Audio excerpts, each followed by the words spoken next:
All right, All hello. right, welcome Oh, back to Face My Fearows.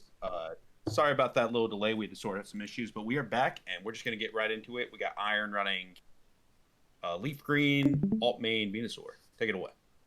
all right, thanks, Thara. Hi, everybody. I'm Iron. I'm running, as he said, Fire Red LeafGreen with an alt main Bulbasaur. Anyone familiar with this game knows that Bulbasaur is not the fastest, but it certainly is very interesting in terms of the strats. On commentary, we have Mockwing. I'm not sure if he had to step away for Yeah, a second. hello. Oh, you're there. Okay, good. And let me Yeah. know. Let us know if I can barely hear Mockwing because we're going through my Discord audio, so might need to turn him up a little bit as well. So let me know about that. Yeah, I guess we'll just jump right into it. We'll go in three, two, one, go. Yeah, could you turn up your mic possibly and also mic wing, mic wing, mock wing? Mike Wing. Sure thing. And I can do it on my end as well. Perfect.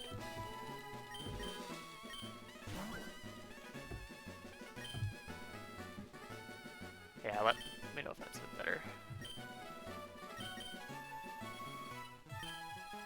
Yeah, so this is kind of just the starting off point. Name a rival one character name because the text prints one character at a time, so it's optimal to just go straight into name your character one name as well. I didn't name the rival one name character, although I will be resetting for a backup save here as well. Do you want to talk about the manip, Mockwing? I'm not going to be doing the manipulation here, but Mockwing can explain it. Yeah, sure thing. So, in Fire Red Leaf Green, the way we perform starter manip is we check our ID as soon as we spawn into the game. And from there, we can input the trainer ID into an RNG manipulation program. And what it does is it'll read every possible starter on this trainer ID that has the stats that we're looking for because we pre-filter them in that program. It tells us, it spits out what frame that starter is on, and then all we have to do is go to that starter and accept it on that frame. It is frame perfect though, so it can be a bit difficult. Also, there's it gets a little bit more difficult with that with some NPC tracking, but since Iron is not any of that.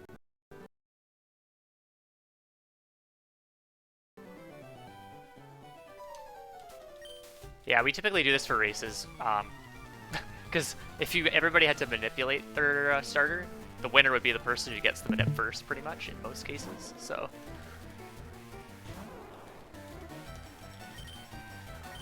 Yes, this fight's pretty straightforward. Just spam tackle.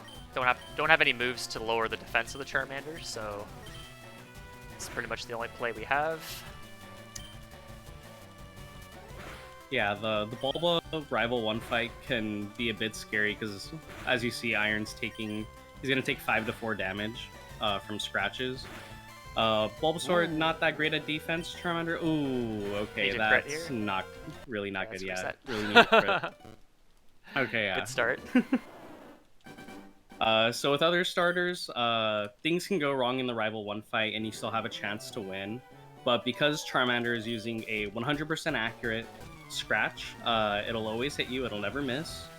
And if he crits even once, your defense is so low enough that you'll have to crit in return if you want to win. Yep.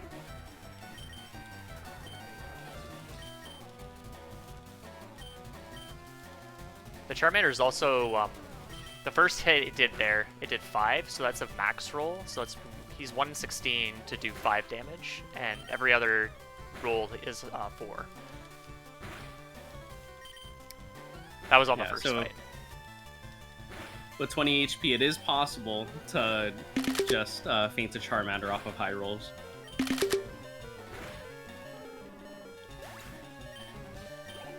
Yeah, that first roll I got in this fight actually looked very high. One of the first 2 rolls looked very high, so it looked possible for a 4 hit. The Charmander is also depending on the Pokemon you're running, the starter has a different nature. So the Charmander has plus attack nature when you're running Bulbasaur. I don't recall what the natures are on the other 2, but they're not plus attack. Fairly sure. I get the feeling that rival Blastoise has impish nature, if I remember correctly. That sounds from right, actually. Charizard runs. Yeah. I don't recall what the. Are you talking about the Bulbasaur on the when you're running for Charmander runs? I'm pretty sure okay. that Squirtle is. I feel like the impish, Bulbasaur if the for rival Squirtle gets it. runs is impish, but Oh, okay. Then I might have them mixed up. Okay, so Iron's made it through Route 1. For if you're running Squirtle or Charmander, you need a little bit of experience, either like right before you go into Forest or before you enter Brock's gym. Bulbasaur is much weaker in comparison to those two, so it's going to need some extra EXP. So since we're grabbing that extra EXP, there's really no need to fight a wild for early EXP like the other starters do. We can just run from everything that Iron sees here. yeah. There's one optional we have to fight, and that optional gives almost exactly the right amount of experience. Oh, here's a 1% counter. You want to explain those, Mockwing? Nice, okay, yeah. So, in Fire Red Leaf Green, the way encounters work are there's an encounter chance check on every tile that you go down. But when you first enter a route, at least on a grass route, the first 6 tiles you get, there's a very, very low chance that the game will check for it. It's actually 1% that it'll check to see if you can get an encounter on that tile. Once you're past those 6 steps, that 1% armor, we'll say, goes away. And from there, you'll get like your full odds rate for an encounter. So in grass, that's going to be 22%, and it's going to incrementally go up for each next step in grass that you take. And it's a little bit different depending on where you are in the game. So it's 6 in grass. Once Iron gets to Viridian Forest, he's going to have 7 1% tiles. And then later on, once he gets to Mount Moon, he's going to have 8 1% tiles before it starts giving him full odd rates. Yep. So it can happen. You typically see every couple of runs you see a 1%, but it's... Yeah, so here I'm going to try to catch 1 or 2 HM friends. The bird is actually a great one to get. These are going to be for fly and or cut, or cut, because there's nothing you can catch that can learn both. I'm going to just tackle this thing twice to improve the catch rate. Route 1 breakouts are very common, so don't want to mess around with that.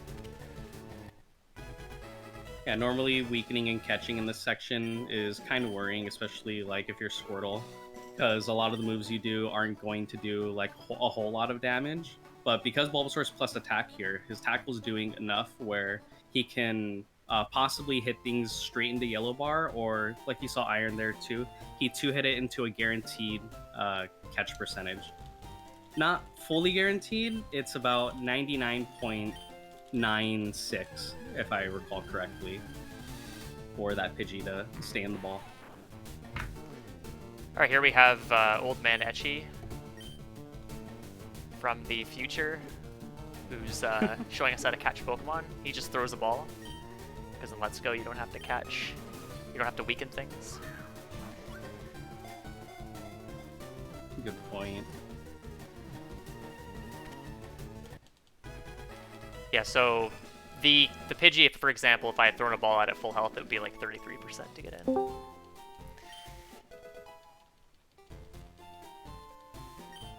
Sorry, Etchy. You are the top Let's Go runner, so that's kind of tradition.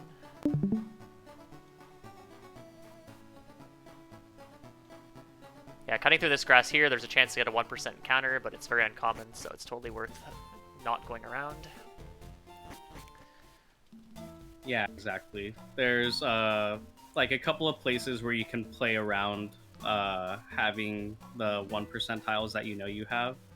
So that's an easy cut since it's only 5 tiles of grass. There's some runners who like to just avoid it anyway. One that comes to mind is Ringo. but I mean, 99% of the time you're gonna save over a second.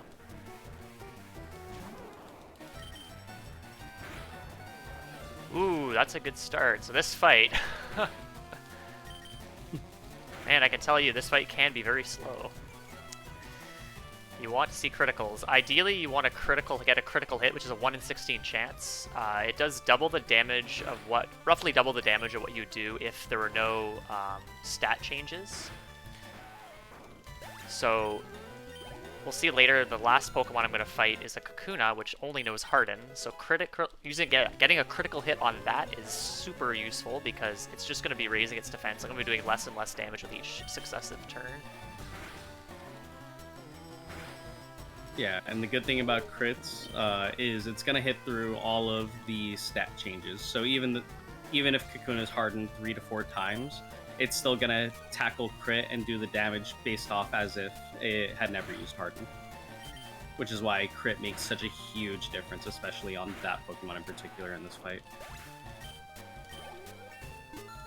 That was really good. I crit both the Weedles. My HP is pretty safe now. I will be using Leech Seed on this Kakuna because that's just faster than tackling it. Although if you critical, it can help. But you do want to get some HP back for the next fight as well. I also forgot to point out that for this run, Bulbasaur uses a lot of moves that can miss, including Tackle and Leech Seed. And so for each miss that's not affected by Sand Attack or Double Team or anything like that, I'll be donating $5 to the marathon. I don't think I have had any misses so far, though. Yeah, I think you're clean right now. I'm also going to join in on that incentive. Not that I'm hoping to see your downfall or anything. No. I calculated roughly on average you'll be missing 9 or so times based on the amount of times you use all these moves. The last time I ran this in a marathon, I ended up missing 11 times, so that was above average. Okay, I got a crit on the Kakuna as well. Wow. Not the most useful crit, because it was right at the end, but... Lovesick Leech Seed is 90% accurate, so close. Yes. And you don't get the miss text if it misses. You'll get A, evaded the seed, or whoever you're trying to seed. Yeah. That's not extra text for that particular miss.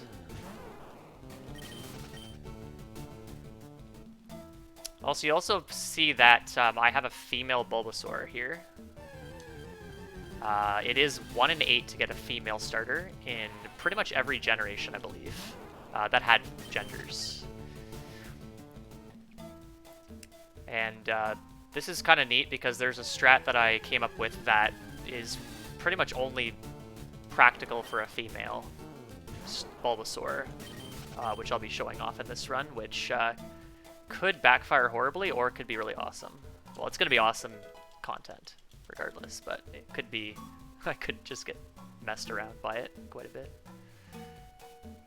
Definitely going to be a show. I'm looking forward to it.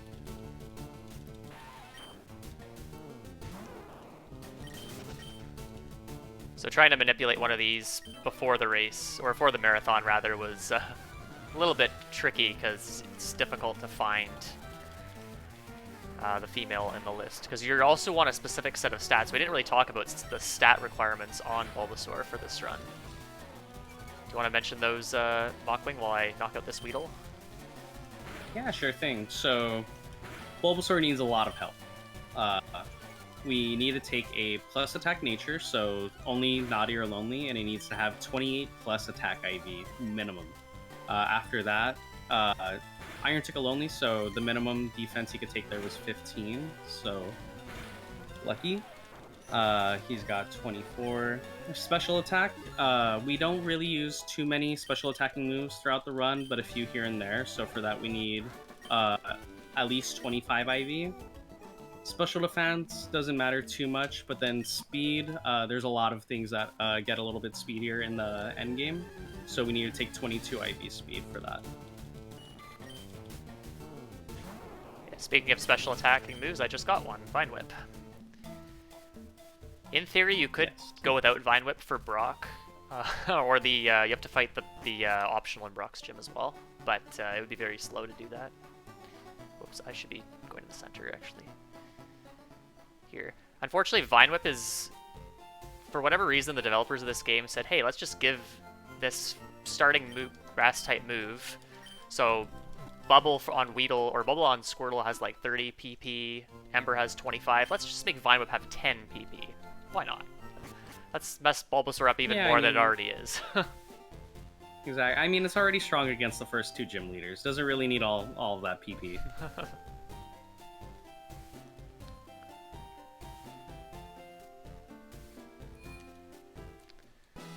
So I did take the center there, mostly to restore tackle PP. I did crit twice on the first bug catcher, which means I could probably avoid taking the center until Cerulean, but I decided just for marathon safety to take it there. Yeah, this run uses a lot of tackles. You saw in that bug catcher fight like how many potentially we could see, but for sure taking the Pokemon Center is absolutely the safer play because you never know when you're gonna get that 5% miss. Also, Bulbasaur, with my favorite Liam fight of any starter. Yeah, the Sandshrew can still mess you up a bit, but it's not as bad.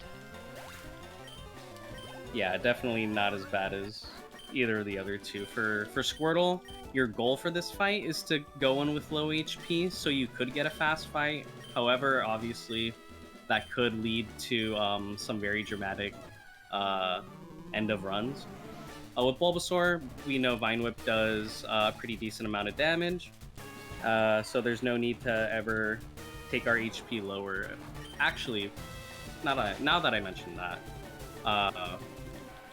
Bulbasaur has an ability called Overgrow in Generation 3, and what that does is when your health is below 1/3 of your health, your same type attack moves, so for Bulbasaur that's going to be Grass, are going to hit for 50% more damage.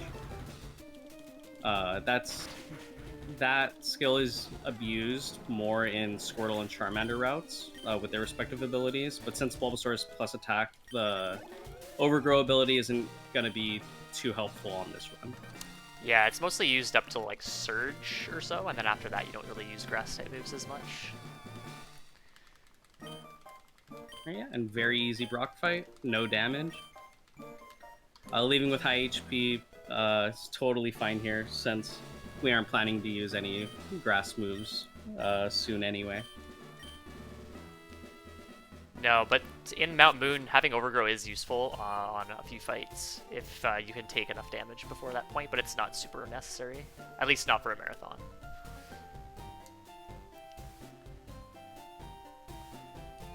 Could go shopping here. Bulbasaur is part poison, so you can't get poisoned, so I don't need to buy any antidotes or anything like that. And I won't be seeing anything that can paralyze or put me to sleep until later anyway, so I'll be delaying buying those types of items, like Paralyze Heals, Awakenings, until the next Mart. Yeah, there's a lot of poison Pokemon that you end up facing over the course of this run, so being able to not be poisoned by any move you see later on is such a huge benefit, especially on Koga.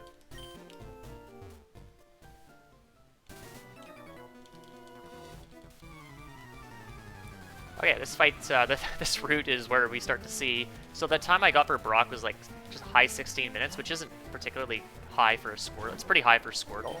But Bulbasaur, if you get a really good bug catcher, that's another critical. Okay.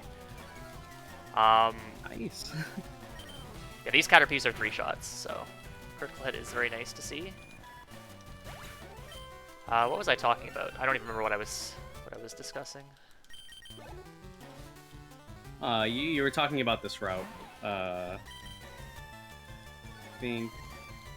I don't recall what that would be. But yeah, everything is pretty much, since you're not really using too much of your grass-type moves, you have to tackle a lot of things here. And yeah, it just takes a long time to get through here. But yeah, so actually I think I was talking about how like Bulbasaur compares to the other starters. So there's the first miss of the run, by the way. Yeah. Squirtle typically, you could probably speak to like in terms of world record pace runs what kind of time Squirtle can get. But Bulbasaur can typically get like a mid to low 15. That's low 15 is if you're kind of lucky in terms of Brock time. And and the Charmander is probably about the same as Bulbasaur because it has to fight a few extra optionals. But Squirtle's definitely faster if you get everything, hit all the ranges and get all the get the torrent set up. Yeah, exactly. Charmander has around the same times, for sure, depending on your speed for Onyx, and then Squirtle can usually leave the gym at around 13 to 14 minutes. Most runs. But it's going to slow down quite a bit here for our little green friend because that is another critical hit. Wow. This Nidoran is a 4 hit with Tackle, by the way, normally. Even with the Growl there, I'll still be able to knock it out with Tackle here. Why can't I get this on PV pace runs? It's okay, marathon luck. Also, so like a neat little thing is Bulbasaur, or why did I say Bulbasaur? Iron fought this last, and he's going to run out of the route to reload all the trainers' positions, so he can then go past Bug Catcher that's normally fought on Squirtle route. You don't want to fight that Bug Catcher as a Bulbasaur, obviously, because only bugs, including Kakuna and Metapod, and your best move is still only Tackle. But it's actually, if you get an optimal fight on Sally like Iron did right now, it's actually faster to just fight Sally in general, because she only has 2 pokes compared to the 4 from the Bug Catcher. Yeah, so that's another critical hit. That is a 1 in 256 chance to 2-hit. And another one on the meta. What is happening? This Metapod needs Overgrow to 2-hit, and it's a 70% range. So that was an insane James fight. Oh my goodness.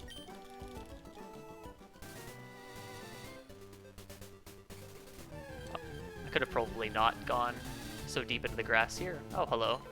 Jigglypuff. Yeah, this is honestly a crazy amount of helpful criticals you've already seen, and we're only just past Brock. Just getting all my luck out of the way now. But also, if you're gonna get a useful critical, now's the time to get them, for sure. Oh, okay. We're seeing Jigglypuff.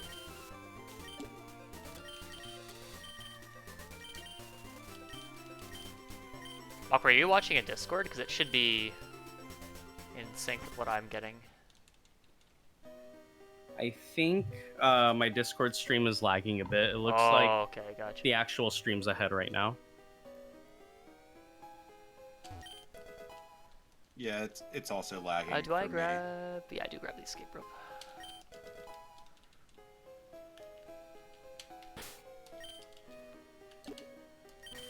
Don't know. So, Squirtle route has to always fight someone in Mount Moon, but Bulbasaur is just going to get to... Oh wait, no. I'm thinking of Charmander. Bulbasaur is going to fight a very specific trainer. One that Squirtle route sometimes fights, Char never wants to fight, but very, very easy for Bulbasaur.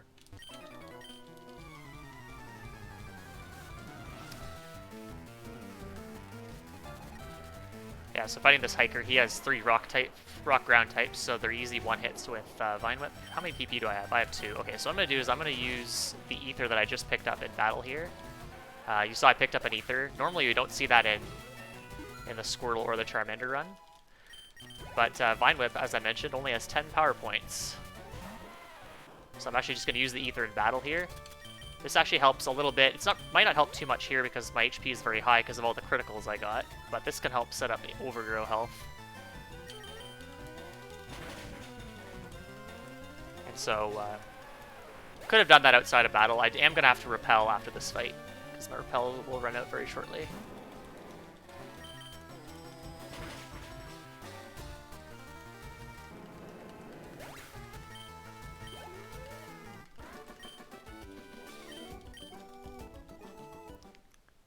Alright, now we have get Bulbasaur evolved. Yes, our little bulb on the back has started to sprout into a flower. We'll get all the way there a little bit later on. Also, I gotta say, in terms of just like sprites, I really like the Bulbasaur line sprites in battle. Yeah, they look really good. Oh, where am I going? It's fine.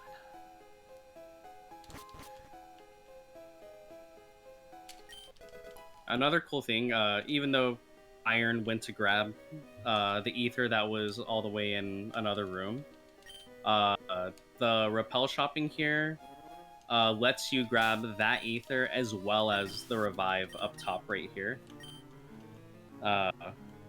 safely, and you'll still have enough steps to get all the way through Mount Moon. I took a few extras, so I'm just going to let this guy walk to me. It's a little bit of time loss. Normally we talk to trainers in... I think this started noticeably in Sword and Shield, where you actually just let trainers talk to you and it's just as fast. Or it's actually faster to do that, but in earlier gens you would talk to trainers if you could.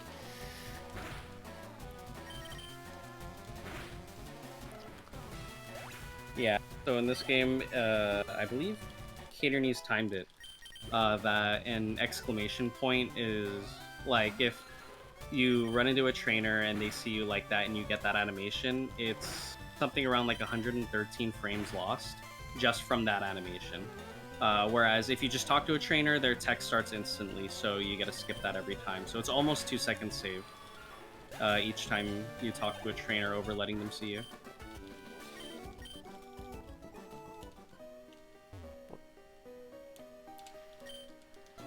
Yeah, so I got confused there by that Zubat. It's a little bit early to lose the Person Berry, which I grabbed right before Mount Moon.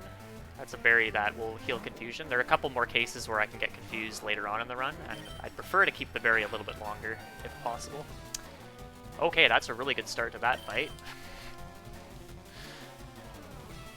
Okay.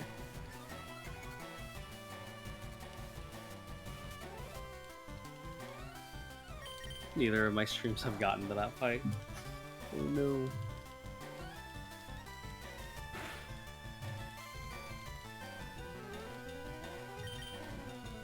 Yeah, so this Grimer is particularly annoying to deal with because it has Disable, and it also has Harden. So the strat there is to kind of tackle turn 1 and turn 2, and then depending on whether you have Overgrow or not, you can then switch to Vine Whip. And also depending on whether it uses Harden or not.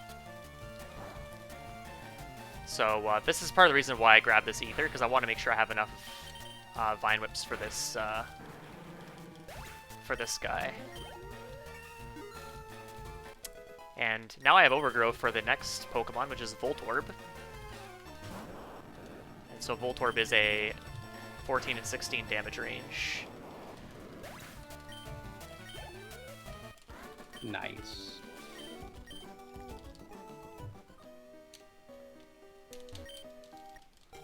Gonna meme here and grab the slightly slower fossil.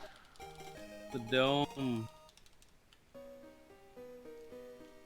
Making the scientists work harder by taking an extra step.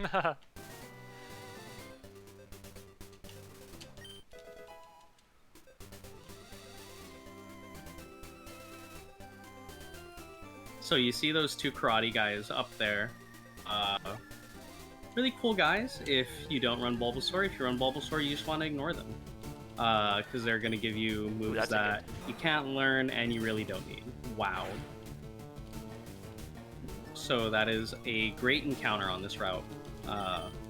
You always need a cutter in addition to your flyer. Sandshrew can learn cut, which is really good, but it's also potentially useful for a strategy on champion later. Which I won't be if you're able to snag it here. Yeah, because I'm the female. Because the female, yeah. Sandshrew has also another useful property, I guess, for Bulbasaur run, or this specific route, rather, in that I will be doing one less fly later. Oh, yeah, now I always forget how that condition is met, but it's always so cool. Yeah, Yeah, you pretty much need to get Sand Shrew because for that to happen. yeah, because Shrew isn't just a cutter; it can learn other things. He's also very strong. That it is. Yeah, that's a 25% encounter. I could have gotten a Rattata there. Rattata is, I think, 35%, so you're pretty likely to get a cut friend there for cut. So now I've got both my HM friends. There's one more HM friend I'll be getting later for Surf. Wait, hold on. I'm supposed to fight this guy. What am I doing? Yeah, I was wondering what was happening there. I'm used to running Squirtle. So Bulbasaur needs a bit more help here, so this is a really great great optional because you one-hit everything, both these two Mons. They both have really bad special defense. Yeah, there isn't a lot of fights where Bulbasaur can earn easy EXP. Well, one of them was Marcos in Mount Moon. You just one-shot everything and you get a ton of experience for that point. And there's not a lot of trainers with just water Pokemon that you'll face in this run, so fighting an optional on this gym is like the most optimal way, and it gives you experience needed for Misty.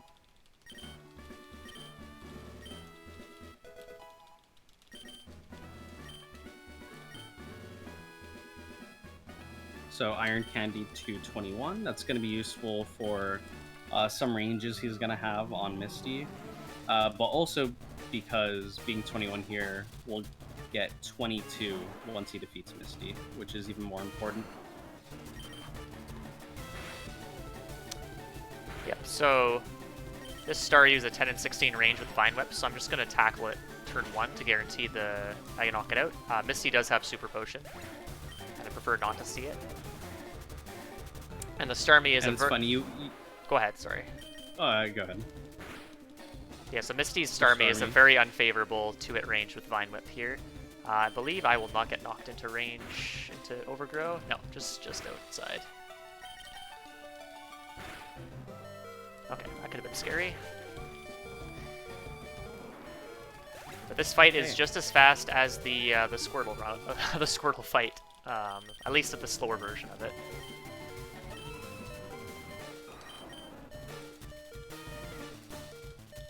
So also another thing, or what I was going to mention earlier was Staryu has Harden, which is the reason why you want to lead tackle if you're not going for that Vine Whip range, because if you end up Vine Whipping first, you miss the range, and then Staryu hardens in return.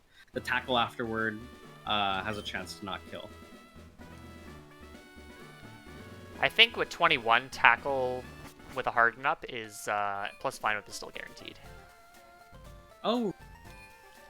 Okay. Nice. Because I was looking around, looking at whether I should candy like after the fight or candy before the fight, and it turns out this just helps it quite a bit if I do it this way. That makes sense. You see Iron selling all of his TMs, and he's going to do kind of a big shop here. He's going to grab some much-needed healing items. The other routes, Charmander and Squirtle, don't really need these healing items just yet. You're still fine with potions. But right here is where you start to see the disadvantages of a Bulbasaur starter. Yeah, you want to have Super Potions now. The Squirtle and Charmander runners don't need Super Potions right away. I also took a safety center. You can heal with a Super Potion. I'm just going to save the potions for later. Also good for Vine Whip PP. Yeah, that too.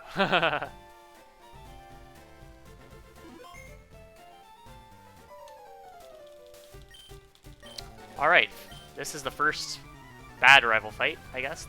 I died to the first rival fight, so surely this one will go better. Has to. Surely. Razorleaf's here. Oh yeah, so Iron learned Razor Leaf after defeating Misty. And I just want to remind everyone that Razor Leaf is a 95% accurate move, but it also has a higher crit ratio I believe 1 in 8 instead of the normal 1 in 16. Ooh, okay. This is not really very. This So- is not a good situation. I am dead to Yeah, Charmander. this is- I wonder if I should just go for the Razor Leaf with Overgrow, and then yeah, I'll do that, and then just die. And then revive. Oh! No way! Oh, what a Oh my god. coming in clutch! Wow. That is a crit if I ever needed one. Yeah, that...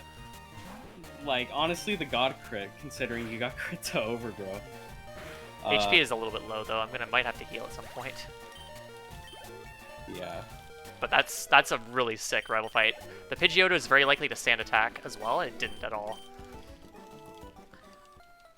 Yeah, that was super good. Normally, the strategy on Charmander there is you're gonna 3-turn it with Razor Leaf, and you want to enter Charmander at an HP where you're going to take an Ember plus a Blaze boosted Ember. So normally you want to be high HP, and Iron obviously went in 15 HP. The strategy was just going to try and go for a 2-shot. He was going to get Overgrow, Razor Leaf off, Faint, Revive, and go back in and then finish it off. But that crit saved 2 turns, saved a heal, saved a death. Just such an insanely good crit. Yeah, that crit from Pidgeotto is super clutch as well. So the Pidgeotto is a very, very rough 3-hit range. It's like 50-50 to 3 hits. Sometimes you can Leech Seed the Pidgeotto if you want turn 1 to deal a bit of extra chip damage. But I opted to just go for Razor Leaf because it does have a high crit chance. You are likely to get a good crit at some point. Remember, it's more likely to crit than it is to miss. Yeah, that's true. So it's a high that crit in chance is mind 1 in 8. Yeah, when we see it inevitably miss.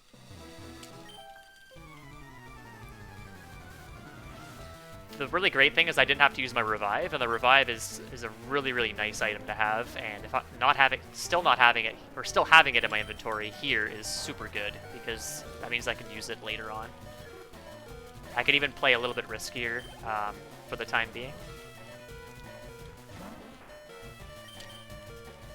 Yeah, exactly. Grabbing a Revive and Mount Moon is such a great safety option, because you're able to save our rival 2. Yeah. So these grass types on the other 2 starters, one hit them with moves. Good crit on Bellsprout. I don't know how many good crits I've had, but I need to start counting these. They need to be a better commentator. I think that has to be at least 6 good criticals already. So those grass types die one hit to the other 2 starters, but you need to get lucky with Bulbasaur. I'm gonna Vine Whip the Sandshrew because Vine Whip cannot miss, and Sandshrew is sand attack, and I don't want to deal with sand. It's the bane of every speedrunner, Pokemon speedrunner. Sand attack is actually the god move. Not quite as broken you'll as in miss Gen 3 1, but times. still very, very broken. Yeah. Okay, I am dead to Peck from Nidoran, so I'm gonna use a potion now. Actually, I'm just gonna use a potion in the fight. Oh, even smarter. Yeah, someone in chat mentioned I'd love to see a starter race one day. It would not be a very fair race, unfortunately. So the We best. actually had a race earlier this week that featured all 3 starters. Yeah. Well, that was fun. I think... Oh, there's 2.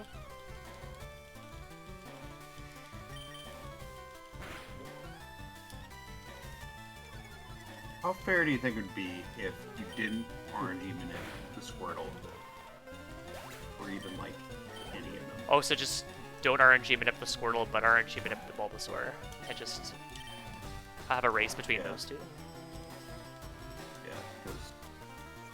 Uh, I mean, obviously they'd have to get a runnable Squirtle, right? But I mean, yeah, so the the way Manipulus works in this game, Starter Manip is so like useful for getting a consistent route, and basically Manipulus is just a version of the Manip route with a lot more ranges and a lot more safety because you're probably not going to be needing those ranges or those stat requirements. So it would be interesting if it was Manipulus Squirtle because... Wait, are you saying that every Squirtle is Squirtable? Every Squirtle is technically runnable? Runnable? Or are you just saying, just like, having everything's runnable if you try hard enough. You just have to get for more Manipulus, items. you'd still want a plus special attack for sure. I think you still want to see 13, if I recall correctly, after the Rival 1 fight for your special attack.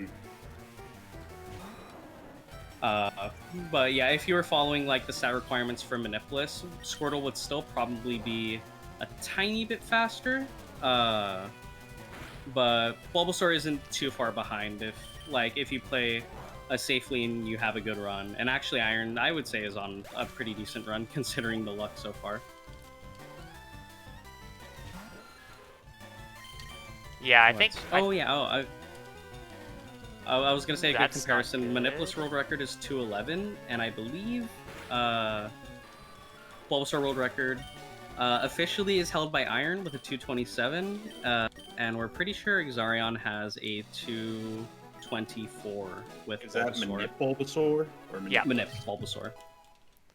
Okay. And like Manip Squirtle is like a low 2 hour, right? Yeah. Yep. Yeah. World Wow, record that's currently like is a 20 201.21. Over a 20-minute difference between Manip Squirtle and Bulbasaur. Wow. Yeah. Charmander is like 205 or so, if I recall correctly. That's pretty close. Yeah. There was a while where we thought Charmander isn't was too far fast, behind. could be faster, but it didn't end up being that way. Squirtle's just too good. I think, was it Pulse Effects or maybe some other runners were doing a Elite Four Round 2 route with Charmander? Oh, yeah. So, I think I started with Exarion. Exarion, a great Pokemon speedrun router, mapped out all the routes for all the starters minus Solo Blastoise so far for round 2 for this game. So there's a Charizard route, there's even a Venusaur route, if you want to go all the way through with it. Ooh, that's a misrange. Iron opting for... Oh, wait. I'm watching the wrong screen. So Iron did a 2 TM case bag manips before a trainer here, and the reason being is because that trainer has an opportunity to look your direction every 32 frames, and only 2 walking tiles is 32 frames, so there's always a chance he can catch you unless you do a specific run to walk manip, or you can just bag for safety, which is never bad because, I mean, if you hit that trainer, it's not too bad on this route because you're a grass Pokemon and he only has Slowpoke, but you lose about 30 seconds.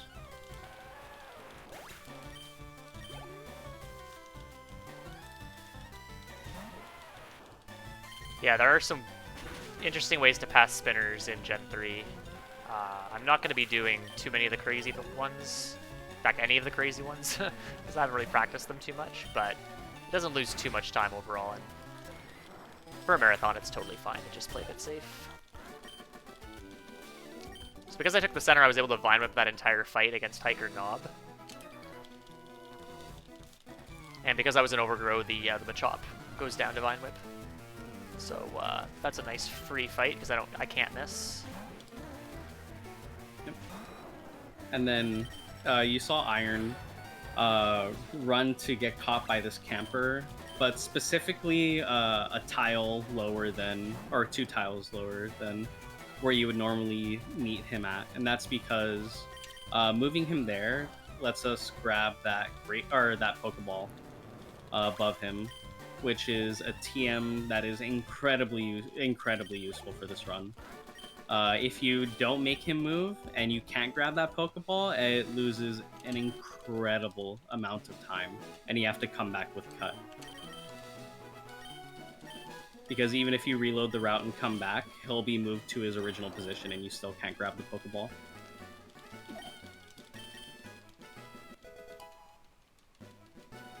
Yeah. So Secret Power is a 70 base power. Grab this Oranberry. 70 base power normal type move, which is by far my best move now. I guess Razor Leaf is good, but Grass is not a great type, so it's only good against certain Pokemon. Yeah, Grass has basically already met its usefulness through like the first 2 gyms. After that, Grass isn't really a great type to be having throughout the game. So bad, Ivysaur doesn't even bother to learn too many more Grass moves from this point on. Yeah, we'll be picking up one more by TM, which is a very useful move, but it's used very sparingly.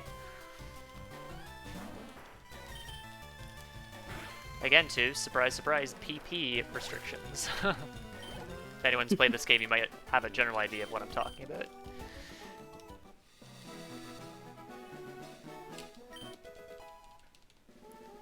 Alright, so entering Bill's house. So, kind of to compare, if you want to compare to the Squirtle Runs, Squirtle Runners are probably going to be at Surge now, or close to getting in the gym.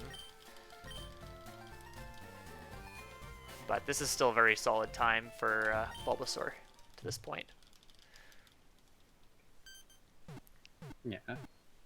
That same person who is a Clefairy is the person that is the absolute genius behind Pokemon Center boxes in this game. So, you know, genius comes in all forms. Just if anyone remembers my Rival 2 fight and how good it was, I just gold splitted this split. Nice. I don't know by how much, but I'm sure you won't match this one for a while. Yeah, this split was pretty nutty, that's for sure.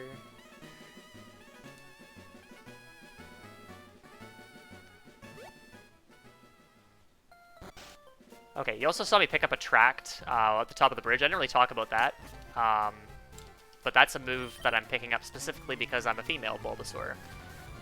And if anyone's watched Heart Gold Soul, we saw Sparkle do Heart Gold Soul Silver Manipulus Glitchless. But if anyone's seen the glitched version of that run, which also uses Gyarados, having a female Gyarados is extremely nice because of a Tract.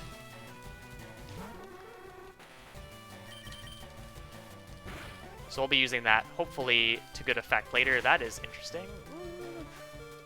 Okay, not dead. Oh. Okay, I'm gonna have to heal though. Alright. Yeah, normally a track, people only, or at least I only have bad memories of it, having played Emerald. Oh, yeah. Track infatuates your Pokemon, and from that point on, you have a 50-50 chance every single turn to either hit through, and the other 50 is you'll be too infatuated by love, and you won't do a thing. You're immobilized by love is the actual text. It's like a pseudo status of some sort. So this could work out really well. It could make some fights go really quickly. It could also I could also just lose all the coin flips. So this will be very interesting, regardless of how things shake out here. I'm going to heal because there is a Raticate that has Quick Attack, and it will kill me with Quick Attack here.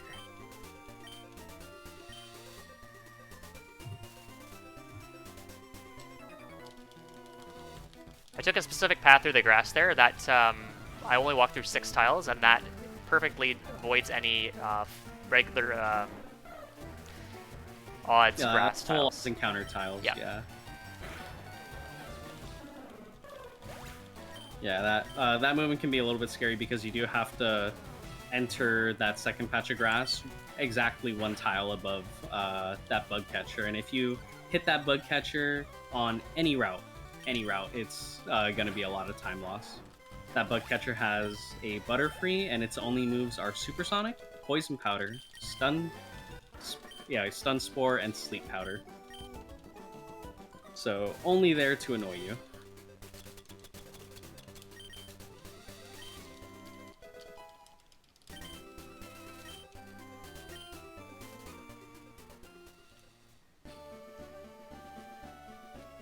Yes, unfortunately I had to heal. That Raticate goes down to Overgrow Razor Leaf, but I was out of Overgrow, so it didn't die, but it used Tail Whip, so that's fine.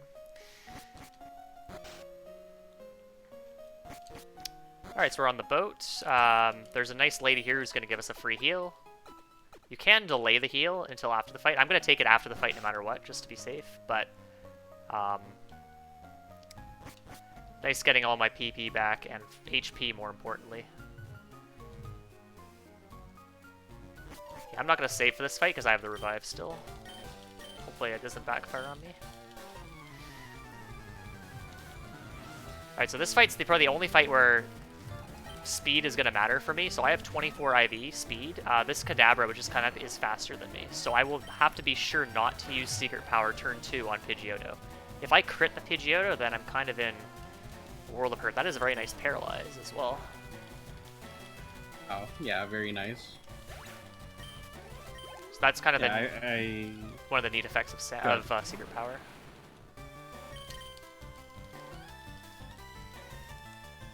Yeah, in addition to it being a 100% accurate 70 base power normal move, depending on the terrain you battle in, you're gonna see different effects. On the boat, you'll see Paralysis as its secondary effect. And I believe Secret Power secondary effects are 30% to occur? Or That it might be 20%. sounds about right. It's either 20 or 30. Someone in chat might be able to look that up. Nice, it's perfect. So I got disabled by the Kadabra. That's why I used Razor Leaf turn 2, because it'll disable the last move you used. But the disable no more was right when this Raticate came out, and I wanted to use Secret Power there. It is a fairly unfavorable range, but a range nonetheless. And also I could just crit, so pretty solid rival fight. That Charmeleon also has Smoke Screen, which reduces my accuracy, and I would have switched out.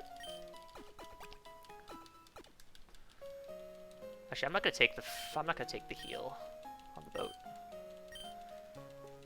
Yeah, I think you're fine. Yeah. You didn't take too much damage on that fight.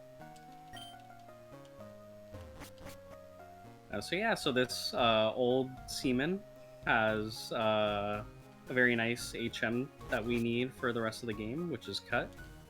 All he asks is a back rub, a little strange.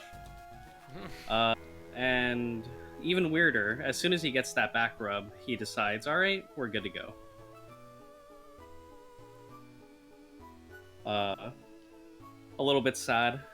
We do not see the SSN for the rest of the game. There's no way to ever bring it back, so this is the official goodbye to Boat. Yep. We have Pickle in the chat saying it's 30% for Secret Power. So that's pretty good. Okay, pretty good. nice. Pretty good odds, I would say.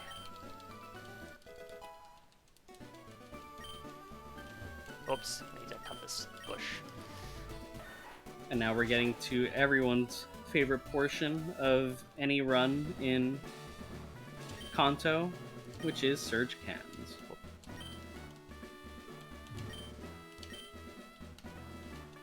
So we saw Sparkle do cans in the last run.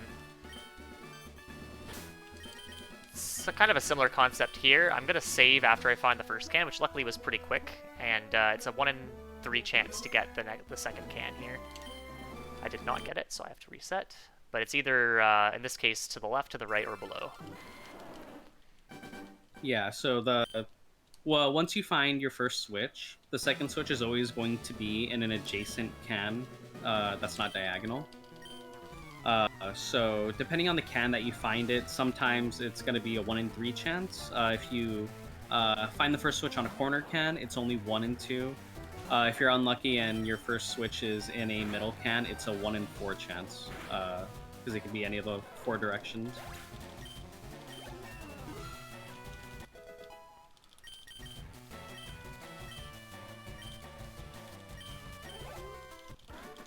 That Pikachu there is speed tied with me, but he used quick attack, so would have happened regardless of whether I was faster or not. Right, well, 54 HP, that seems like a good HP to get hit into Torrent. Water Pulse. Yeah, Right, this fight is That's the plan. notoriously awful for Squirtle. There are ways to avoid Surge and delay him so that you fight him as a Blastoise and it's significantly better, but Ivysaur doesn't take too much damage here.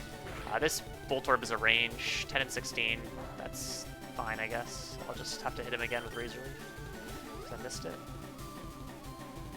Yeah. Voltorb Shockwave only doing, what was that, 7 damage? Yeah. So that's kind of a hint as to what the Raichu's going to be doing. The Raichu still can be a troll, though. Yeah, because as I'm sure you've seen, anyone who's seen Fire Red Leaf Green run in any game, Raichu doesn't just have Shockwave or Quick Attack. Do it? No. Oh, he did the other good thing. Alright, that is a free fight, Okay. ladies and gentlemen. So Shockwave turn 1 is quite rare.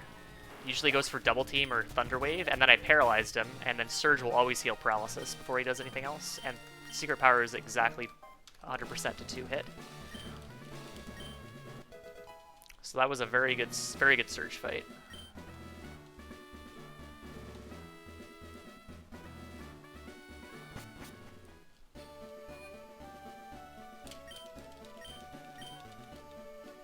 So aside from that Rival 1 death, this has been a pretty good run so far.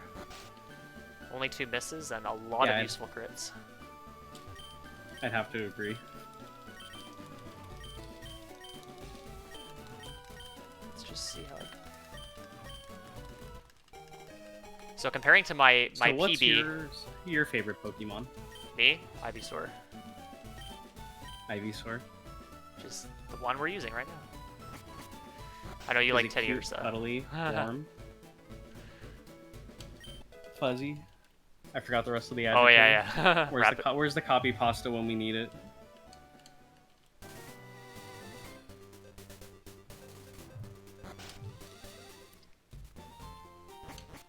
Yeah, so I just had to look at how this run compares to my PB, and I'm 43 seconds ahead of my PB right now with the death. This will not count as an official PB though because I had loaded a save, but that's how good the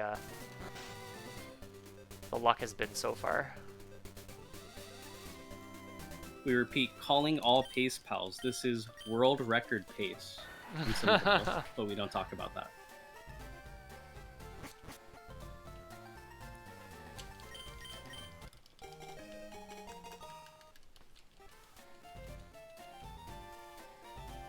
All right, just grab the. I grabbed the getting bike useful voucher crits. and now the bike. So Yeah, that bike costs, I believe, around like 99 million. If you don't have that, oh, it's only $1 million. it's a 1, yeah. That's Much cheaper, much cheaper. Whoop, Yeah, what happened there? a bit more reasonable.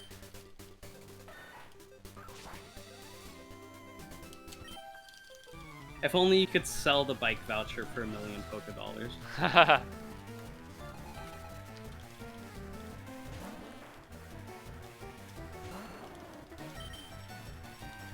Alright, so this fight is bad in pretty much most games and runs with Kanto for different reasons.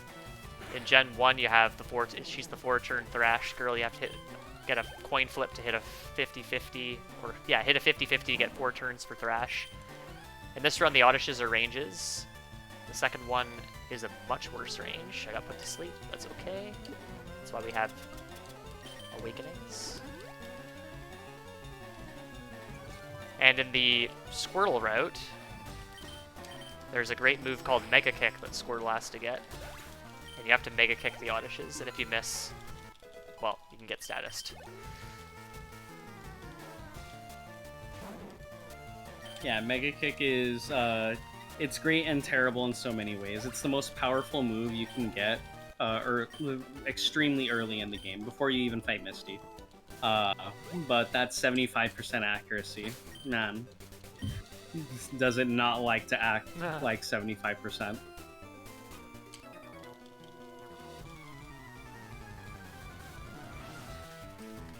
Right, so that was another Bagmanip Spinner Pass there on the Hiker after Alicia.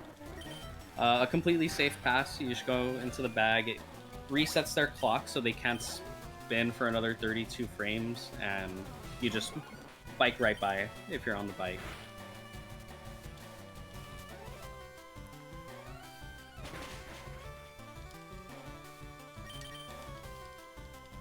Ooh, that's another miss.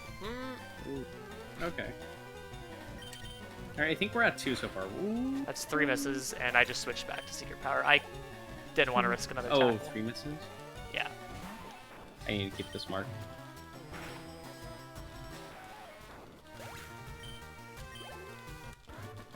Overgrow here is not terrible, because there's nothing scary in Rock Tunnel to worry about. There's one fight that requires 2 hits on both the Pokemon, but it's not nearly as scary for Bulbasaur as it would be for Squirtle.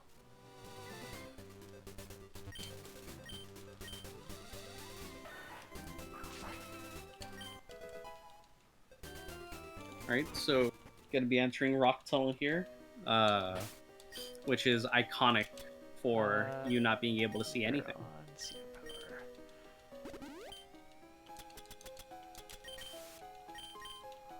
So the way the game would like for you to handle this cave is it assumes that you can't see anything, you're not going to want to play here.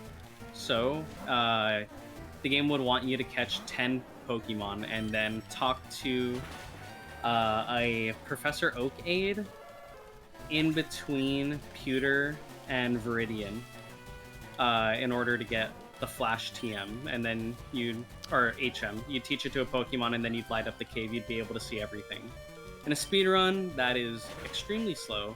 Not helpful, really, when we can just memorize the layout, because Iron's a god gamer. So we just skip that and we make our way through.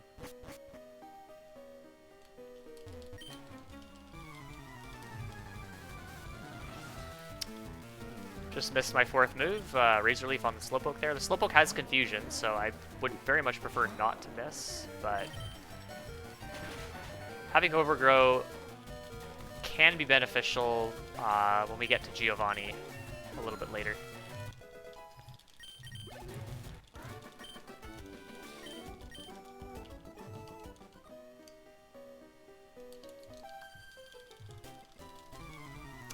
Alright, so now we're on Martha. This fight's very bad for Squirtle. This fight's also notable in that this is the only place in the run that we can see a flinch from Secret Power, potentially. It's 30% chance on both of these Pokemon here. Nope, I got what I don't want to see.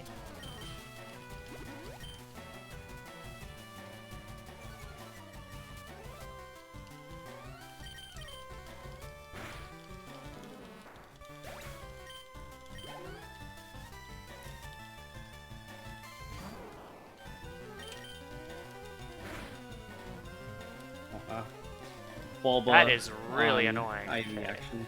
Ooh, yeah. This split's not been very good. Status 3 times. Luckily, being Grass Poison type, the Bulbasaur doesn't do very much with Razor Leaf, so it's pretty smooth sailing.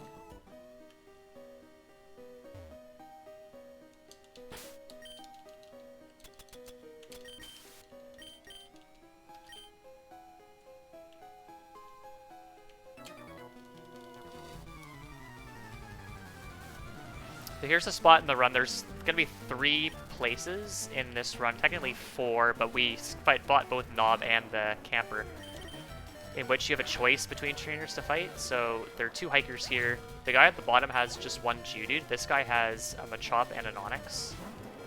And in this case, I'm going to fight this guy because he gives more experience.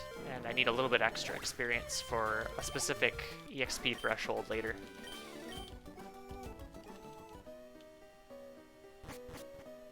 And then I'm fighting the bottom hiker here. There's another hiker up above who has 4 Pokemon. He doesn't give that much more experience, so it's really not that much of a benefit in this specific run in order to fight him instead.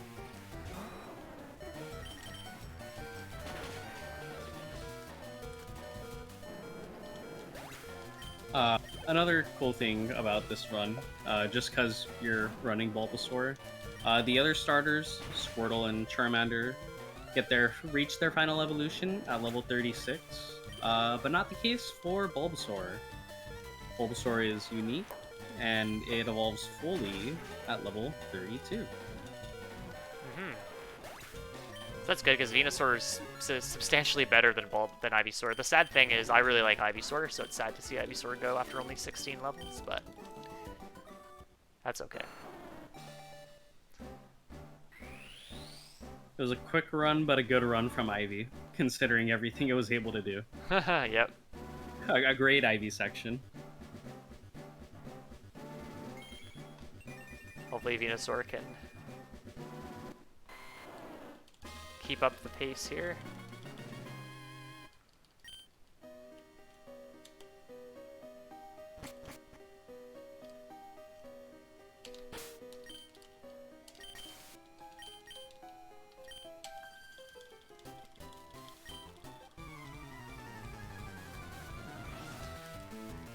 So yeah, as Walkway mentioned, Venusaur also has a very nice back sprite.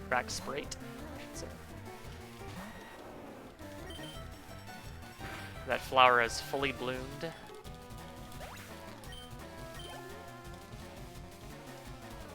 I really Venusaur to learn Petal Dance naturally. It would make so much sense. Also, it would be really cool to see in the run. Yeah, I don't know which gen it does learn that. It's probably gen, if anything, yeah, it's probably gen 4 or later. Yeah, I think it does start in Gen 4. That is very unfortunate. It's kind of weird because Petal Dance was a move in Gen 3. It's just Venusaur can't learn it. Clearly, they had the sequels in mind when they were designing for Ivysaur, knowing that its moveset was so bad you'd want to trade it over to Platinum.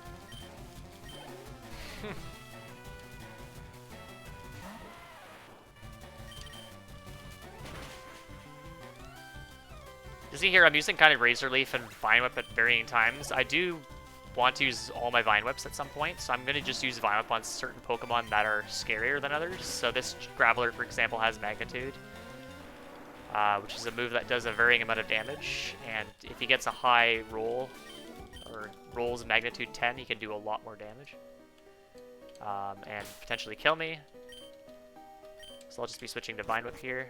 There's another spinner in the dark. You can do like a... We didn't really talk about the run to bike nip for spinners, which you can do in Gen 3.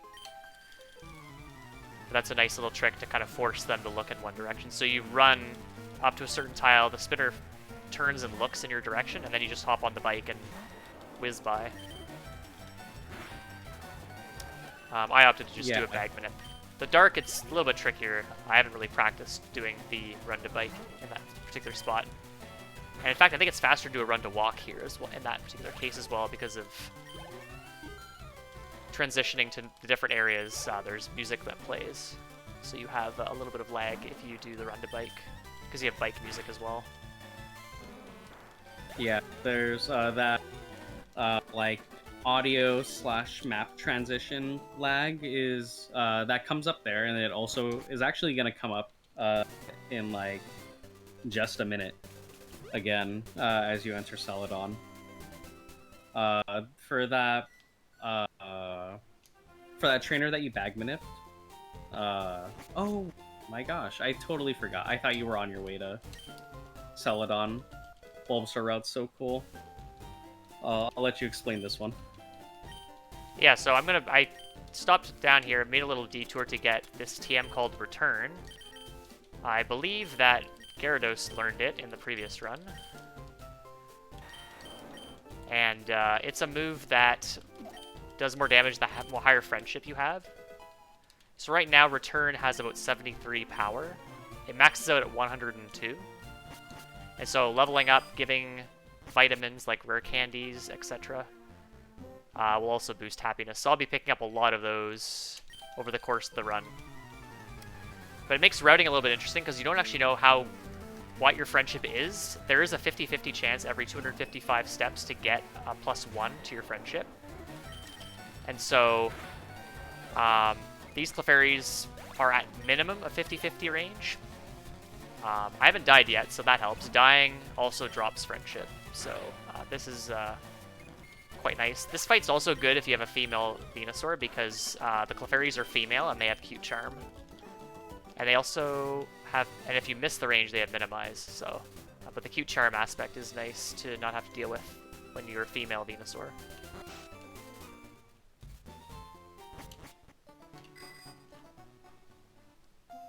Definitely. They also have, it's not even anything dangerous, but they have a move called Follow Me, which is a priority move that does absolutely nothing.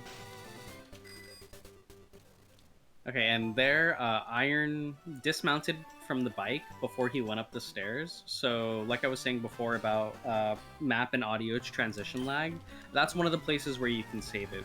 Because when you dismount from your bike, it'll automatically load that area's music for you as soon as you dismount.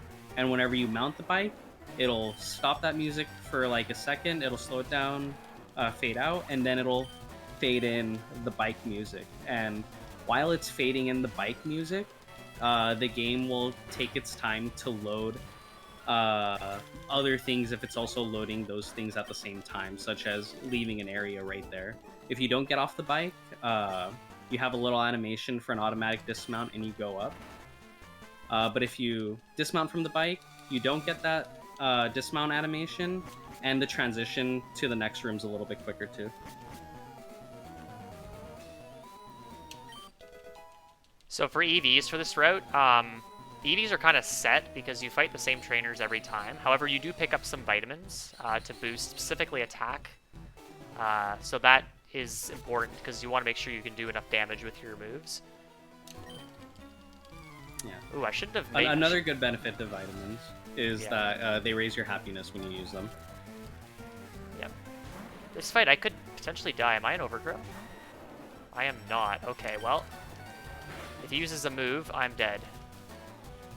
I'm dead. Oh. I also lose some experience, which could be problematic.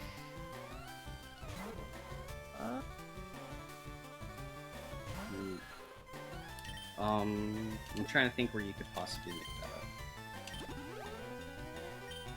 that up.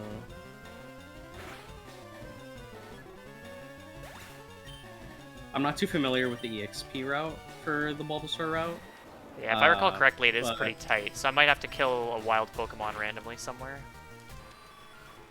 I think your best option might be to fight the spinner in Pokemon Tower instead of Bagman Nipping, because it should be that makes sense. I do take the take the pad heal after anyway, so that's a good call, Mockwing. She only has, I think, a Zubat or a Ghastly. Don't want to fight that spinner. He is a bad spinner to hit.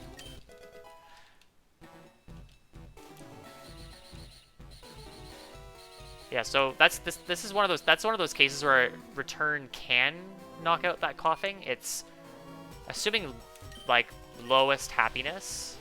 It's not even a range at all, but I have one hit it in runs before. Oh, I need to grab this calcium.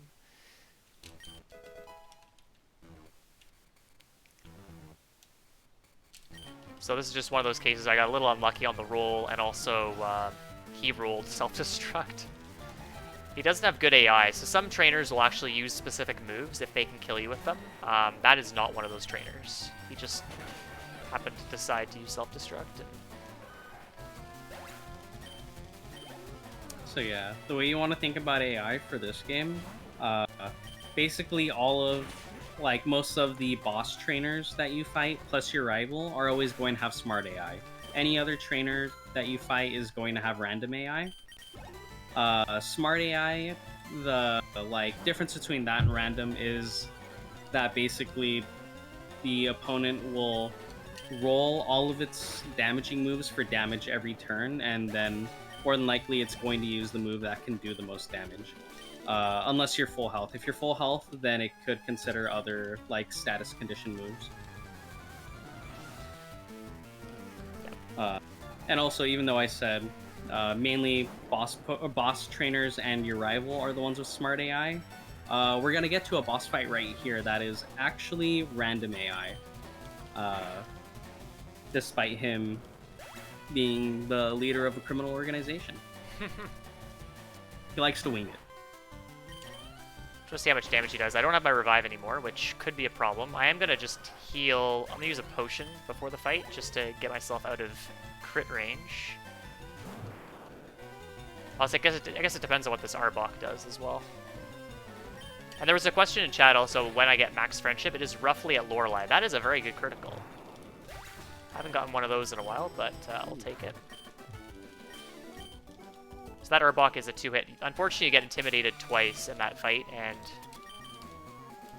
Whoops.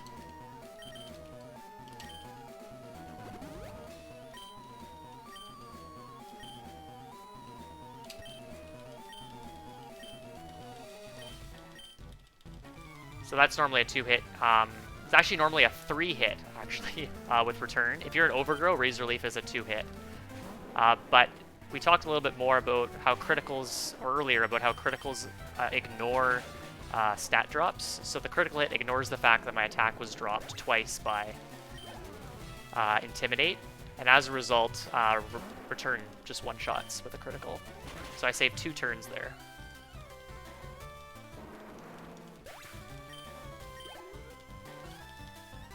Normally I'm 35 for this Kanga,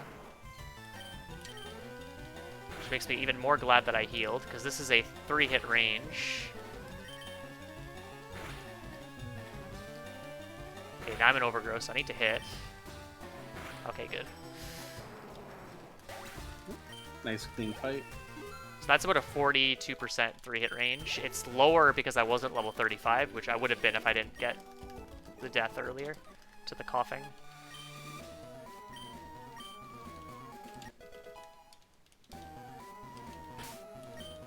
So I'm just going to use the escape rope. Sylph Scope, the reason why we're here. In Gen 1, you this like rocket hideout also exists in the game corner, but you skip it since ghosts don't matter in Gen 1. You can just do some glitches and avoid them. Well, actually, it's not really a glitch. Debatable on whether it's a glitch. Yeah. In this game, however, no way around it. We definitely need that Sylph Scope. Even more tragic. I've made the mistake before of beating Giovanni and then escape roping out before grabbing the Sylph Scope. Which, if you get too far, by the time you realize, is like probably about like 3 minutes of Actually, time I'm gonna loss. do this as well since I'm here.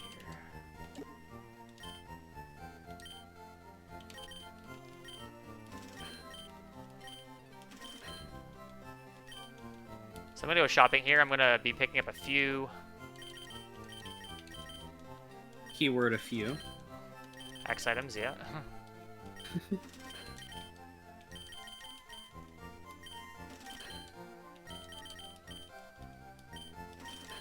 Yeah, in other games, and even in other the Gen 3 games, Emerald, Sapphire, you can buy X items just at like regular Pokemarts.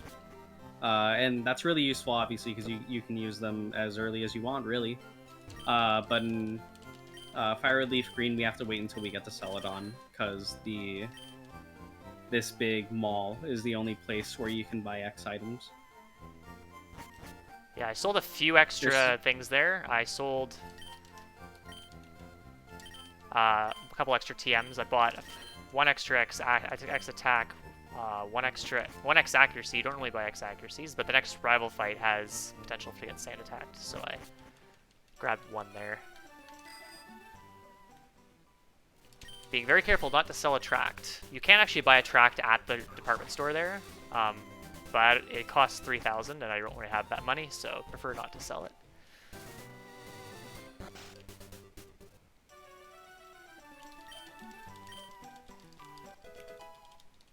You see also I bought Hyper Beam in the department store. That is a move that I'll be using quite a bit. That is one move that I have that can miss as well, so this will go towards the total in terms of misses. As well, and I'll be teaching it right away, so now I have, once again, 2 moves that can miss.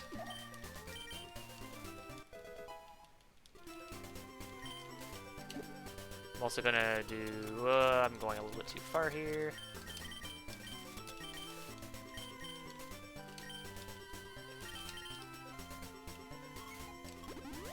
Blind Lavender.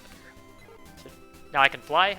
Surge's badge gives you fly. If you actually delay Surge, which is something you do sometimes with Bulbasaur, or sorry, with Squirtle, and even with Charmander, depending on the route you're doing, you'd have to go to bike back to Vermilion and fight Surge in order to use fly and then fly to the tower. So you lose a bit of time doing that. Assuming you don't die to Surge over and over again, which can't happen. Alright, so I'm going to save for this rival fight. So I have to set up just 1x attack here, but if this Pidgeotto decides to be mean and go for a specific move I will not name, because it'll jinx it. Did not get it, so that's good. Not dead to quick attack. Nice. But I do have to hit 1 Hyper Beam, and if I miss Hyper Beam, I might be dead.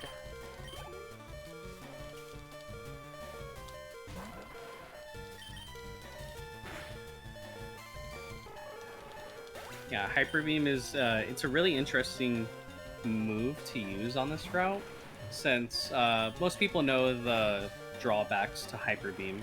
It's really powerful the first turn, and then you have to recharge the second turn. So the way it's used in the route, you're always going to want to use it almost always on the final poke. That way you don't have to wait through any recharge turn, because waiting any turn with a Venusaur as your starter can be dangerous. Okay, good. Nice. Yeah, Okay. in Gen 1, I believe, if you KO the Pokemon in the middle of the battle, the recharge turn doesn't happen. The recharge only happens if it doesn't knock out the Pokemon. So it's super broken in Gen 1. Any Gen 1 runners in chat can correct me if that's not true.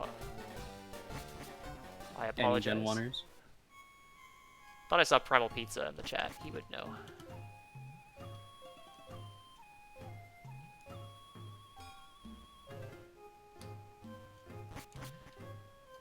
I'm gonna pick up this elixir here.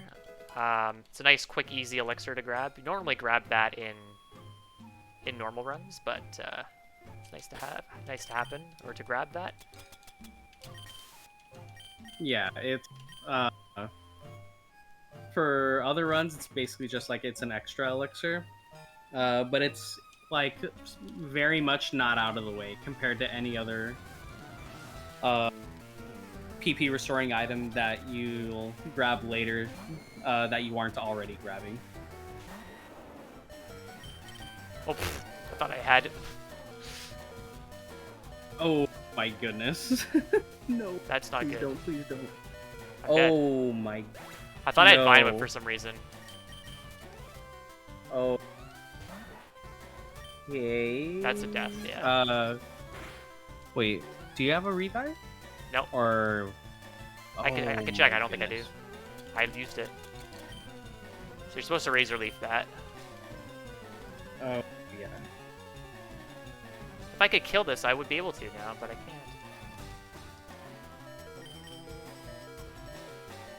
Okay, that's interesting. Okay. It's okay, I have Fly, so... Gonna do a couple quick things here. Yeah, so I thought I could Vine... Because I had Overgrow, I thought I could Vine Whip there. And Vine Whip would have knocked it out, but I forgot that I had Hyper Beam. Yeah, also pretty unlucky. It's just another trainer with random AI, and it chose the move that was guaranteed to knock out there. I think there was 2 moves that could have knocked out there. I think he has Nightshade as well. Yeah, that was the other move I was thinking of.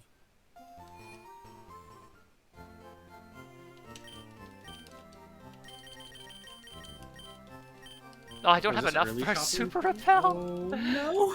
No! It's okay, You could always sell your Pokeballs. Yeah. Yeah. Yes, I'm losing effectively two repels here. Because I used 2, and then I can just Now I have to fight this girl again because I still need that experience. No, that's a spin. That's a spinner. I don't normally fight her. The funny thing is, in the last time I ran this in a marathon, I accidentally hit that trainer. Oh, really? So, very, very unfortunate circumstances there. I'm going to stop comparing You and that trainer to... are getting very familiar. Yeah. I'm going to stop comparing to my PB now. We'll compare to my average.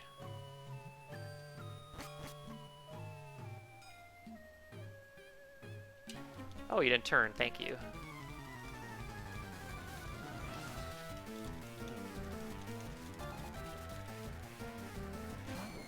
Okay.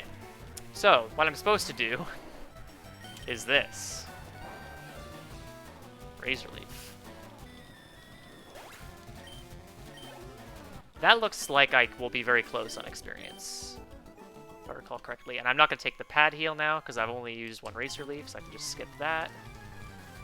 So if I hadn't done what I did, I would take the pad heal there to restore HP as well as power points, but I just died, so I could just go straight into this Haunter fight.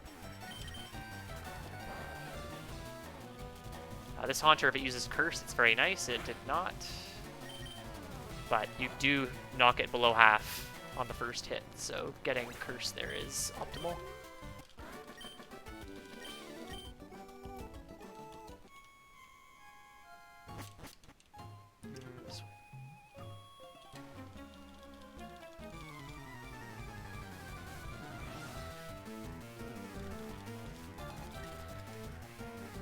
It looks like that Ghastly was 70 experience short of what you would normally get from the coughing. Hopefully 70 EXP isn't a break point for that.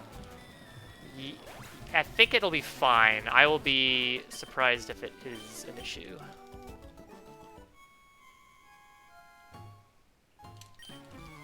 I could actually open up my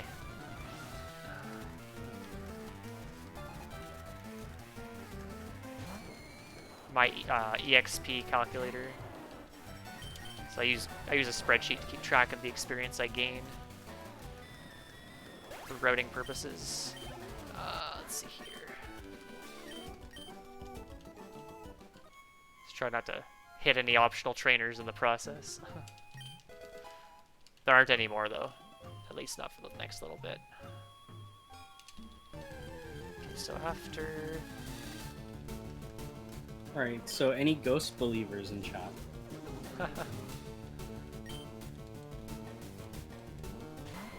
What if I were to tell you all ghosts are really Marowak?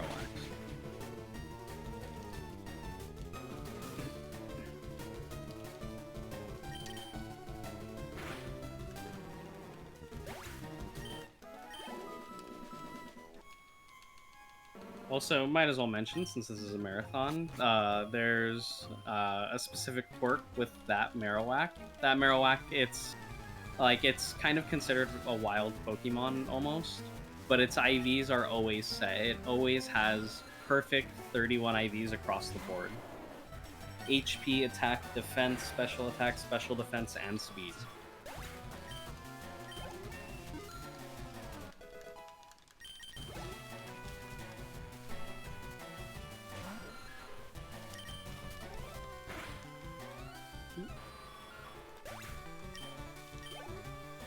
Alright, another Hyper Beam here. Come on. Roll that.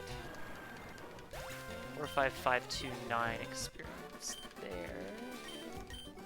So I candied, the last time I candied was before Boat Rival, right? Yeah, so that's level 28. So from level 28 to level 41.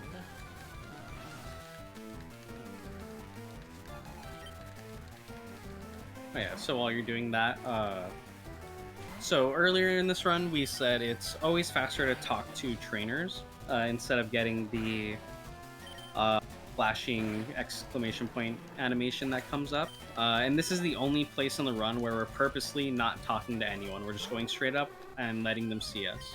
And this is for sure the fastest way to get through this room. It was proven. And the reason for that is because all of these rockets talk to you after you defeat them, and then they exit the room. So if you walk straight up the middle, they have less tiles to walk to get to the bottom of the screen. Because they can just shoot straight down. Whereas if you talk to them, they have to walk around you and then go down.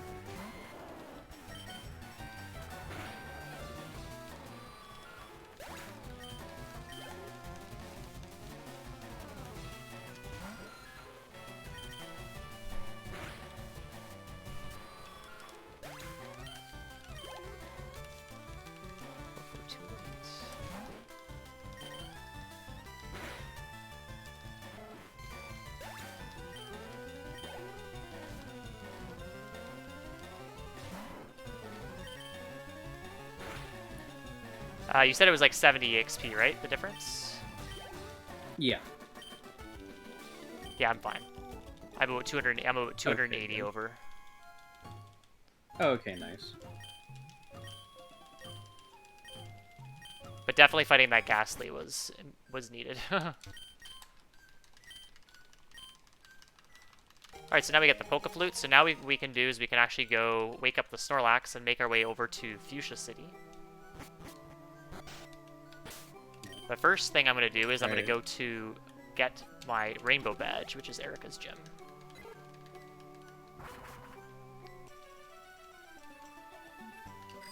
Yes. Or early Erica compared to Squirtle, and slightly late Erica compared to Charmander. Yeah. Nice little in between. So this route's quite interesting in that this is probably the only route that I've seen of this game. Obviously, this is a completely different starter that fights the right side of the gym. This is for experience reasons. Yeah, the right side compared to the left side, I believe, is a difference of like, if I recall correctly, somewhere like between 800 and 1100 EXP that you get. On the left side, you would normally fight 2 Bellsprouts and then 1 Execute, which are normally pretty fast fights, especially if you're using the other 2 starters. Since Bulbasaur is going to usually take its time knocking out whatever Pokemon are on the right side anyway, it's just better to get that EXP here. Yeah, luckily these it's an extra Pokemon you have to fight, so it is a tiny bit slower, but everything goes down in one hit, so it's not a huge deal. Also gives us another chance to see the Bulbasaur and Ivysaur again. And also see Gloom. You don't normally see Gloom in any percent run.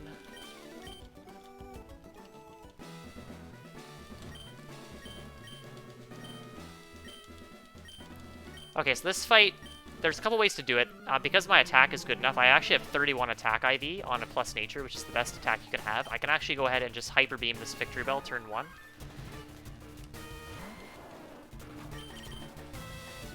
Okay, good. So this means I will be recharging on the Tangela, which is coming up next. The Tangela doesn't really have anything scary. It does have Poison Powder, which it won't use because I am part poison already. So I'll just go for Constrict, which can be slow because it has the Speed Fall potentially. Shouldn't be a big issue though.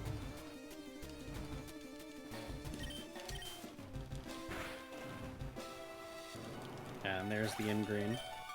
That Tangela definitely likes the in-green a lot.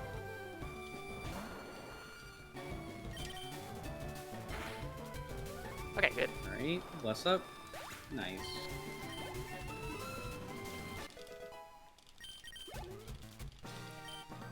So that's one of the few cases that you can, well, a few cases that you might see Hyper Beam used in the middle of the fight, because it's relatively safe to do so. The alternative is to set up 2x attacks on the Victory Bell. The Victory Bell likes to use Stun Spore, or Sleep Powder, I can't remember which one, but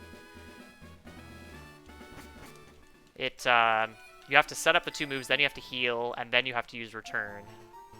And then you sweep with Return, but the number of turns you're spending setting up is about the same as if you just do the Hyper Beam strat. And also you don't have to use as many X attacks, so you save a bit of money in that case. Alright, so if this is a shiny Snorlax, I will donate $100. I'll match you on that. Come on. Unlucky. Come on. Ah.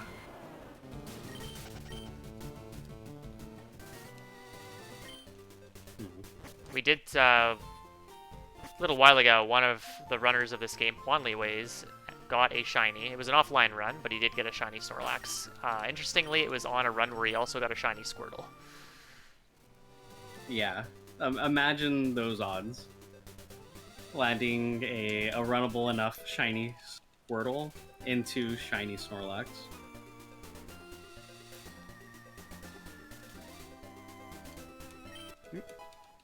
So Cycling Road is pretty neat. For those that don't know, the momentum takes you down automatically once you get to a certain point on this route. But if you hold down, you can go down even faster than what the momentum will normally move you along with. Could be useful information to some.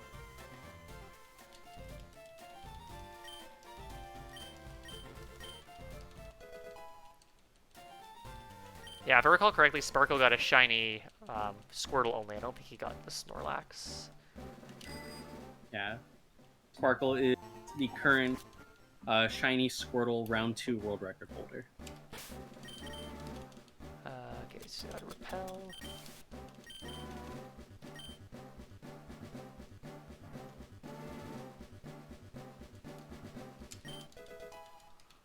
It's gonna pick up a few items in Safari Zone. This Safari Zone's a place which it can provide lots of great content in round 2 runs. But Great content. we're not gonna be catching anything here. We are gonna be picking up what some people like to call God item. First of a few of them. That is a protein. It is a god item. It's even needed. Especially for this run. Got to survive just to be safe. So yeah, it's been unfortunate Amoeba wasn't able to partake in the marathon, but this would have been a great continuation of any potential god item discussions that would have possibly taken place in his run, because there was a lot of contention in Emerald as to whether what I'm supposed to do here, just fly, right? Yeah. As to whether you get the protein or not in Emerald.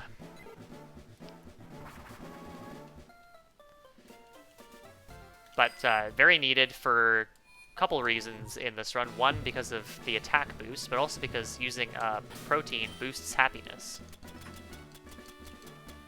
So much so I'm actually going to use a protein here, just so I can improve the ranges on the next fight a little bit.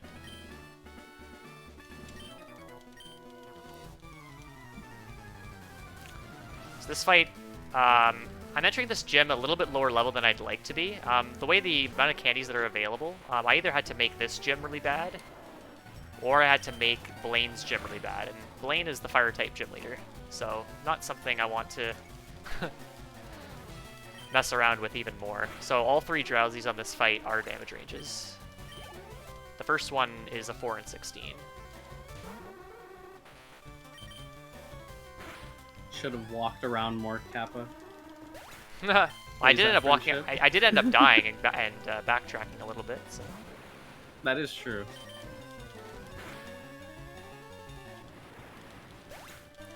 I hit the second it's so one. strange with the step counter happiness increase for Fire Red Leaf Green, because in Ruby Sapphire Emerald, that's always a guarantee. Once you take that amount of steps, you will always go up 1 in happiness. But for whatever reason in Fire Red Leaf Green, that's a 50-50 call on whether you get the +1 after the steps.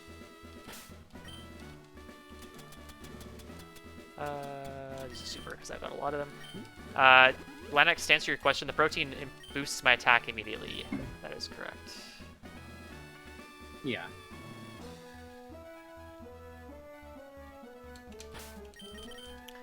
Alright, so this fight is particularly bad, so I'm going to save. So you might think the poison type gym leader, surely this won't be too bad for Venusaur, because Venusaur is part poison. Well, our good friend Self-Destruct might make an appearance here. So this coughing knows Self-Destruct. It does about 85 on average. So what I'm going to be doing is I have to set up 4 X items. I have to set up a guard spec. So now I want to see Smoke Screen. Did not get that turn 1. And whenever I drop into Self-Destruct kill range, which is probably right now, that is a critical. Okay, I'm just going to use Full Restore. Not the place I wanted to use it.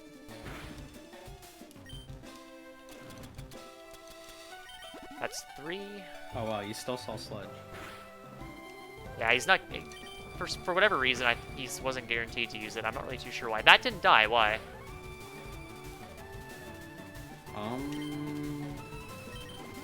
Heal is happening. He's gonna heal. I did set up 3, right? I think I did. I'm fairly certain you set up. I also died, so that could be it.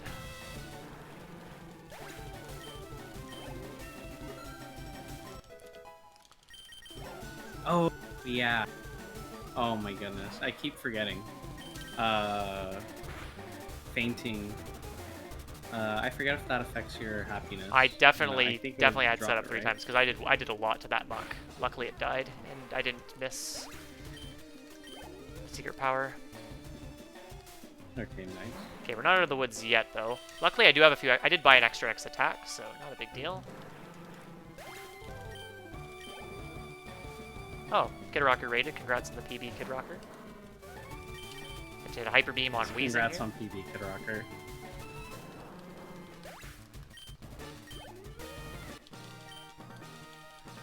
Okay, that wasn't terrible. Losing the full restore is not optimal at all. So I would like to keep it through to Sylph rival fight if I can.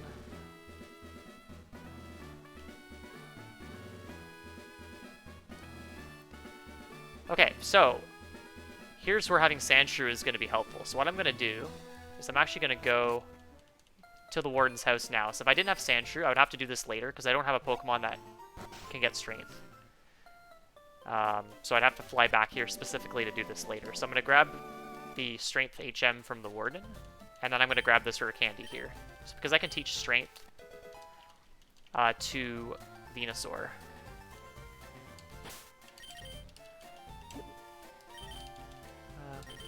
Strength.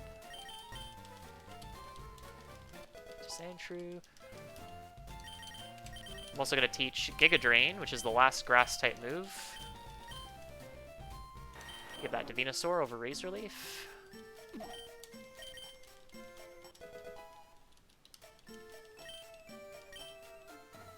And what are we doing? We're erasing all of our PP as the game gets later on.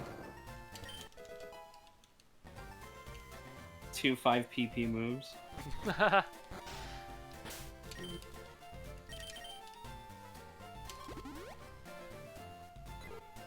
Okay. Now we're off to Sylph.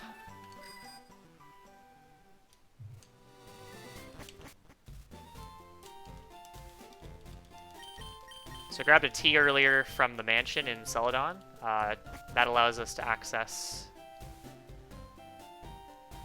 Saffron City.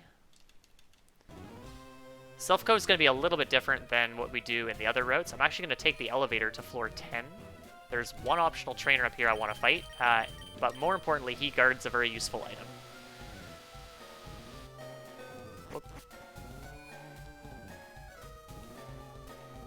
It's not the only trainer on this floor.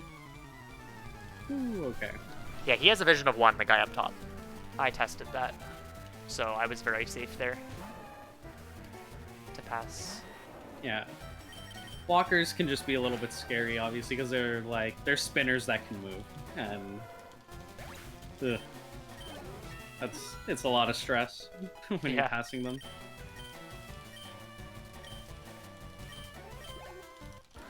And that's the XP threshold that I was supposed to hit, so perfectly good. Nice. I'm gonna grab the Carbos is optional. I'm actually just grabbing that for happiness, nothing more. I did lose. Yeah, I did lose a bit of friendship by dying, so taking the Carbos there is not a bad idea.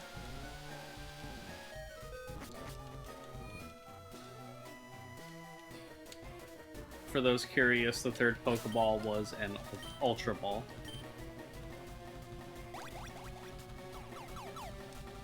Yeah, that scientist is another walker, so just taking a safe pass. I could fight this optional here, but it doesn't give as much experience. Certainly not now that because I missed out on a little bit from the death. But he also, you can't one-hit him unless you critical. Knowing my luck in this run, I should have just gone for it, because then I could have maybe critical. But the choke guy is definitely better. So I'm going to grab the second of the 3 god items. Yeah, whenever rockets in this game, for whatever reason, they like to leave a lot of high-value items just sitting around on the floor. Yeah, Silpha's got a ton. Oh, there's another protein. Hello. Look at that. I'm also going to grab the Hyper Just Potion throwing here as well. $5,000 items in random planners. This is a safety item. I did lose the full restore, so I'm just going to grab that to be safe. Okay, big menu here. I just need to scroll my notes so I can see it. Actually, what I'm going to do is open this. Get the citrus berry. Candy. So I have 6 candies, but I'm not going to use them all now. I'm just going to use 3 of them. So this is going to boost my happiness as well as the power of my moves.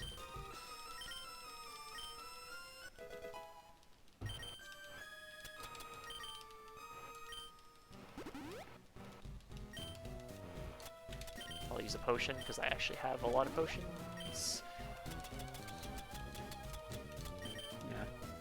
Yeah. So this is going to be the first of the rival fights where Rival finally has a fully evolved Pidgeot on his team. And having that Pidgeot has made like routing the fights for Bulbasaur just insanely hard, because it's hard to go up against a lead that you are weak against and has a 60, well actually with stab, a 90 base power wing attack hitting you like mostly every turn. It's a very scary time. And not only that, this and at least one other fight. Oh wait, no, actually the rest of the fights, it'll have another move that can really, really troll you. Hopefully we don't see it. I'm not even going to speak the name. I'm going to do the alternate fight here. Whoops. Okay. So this Pidgeot has a very great move called Feather Dance, which drops my attack by 2 stages, and each X attack is raising it by 1. So I will be... Ooh, I got the miss. That's good. Nice. So X attack here. If he misses again, that's really good. Oh my god.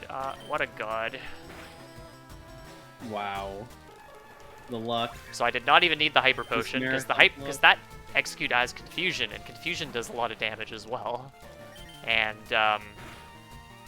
normally you're paralyzed and you're at low HP, so you normally have to use a full restore to heal to full. So that's why I grabbed the Hyper Potion to help me out in that situation. So I will be Hyper Beaming the Charizard here. I could have set up another X attack potentially on the Execute to not have to Hyper Beam the Charizard, but that's fine. So I do have to recharge again, but the Gyarados, it does at most 40 damage with Dragon Rage, and then I can just Hyper Beam it 3rd time, and that was pretty much as good as I could have asked for on that fight.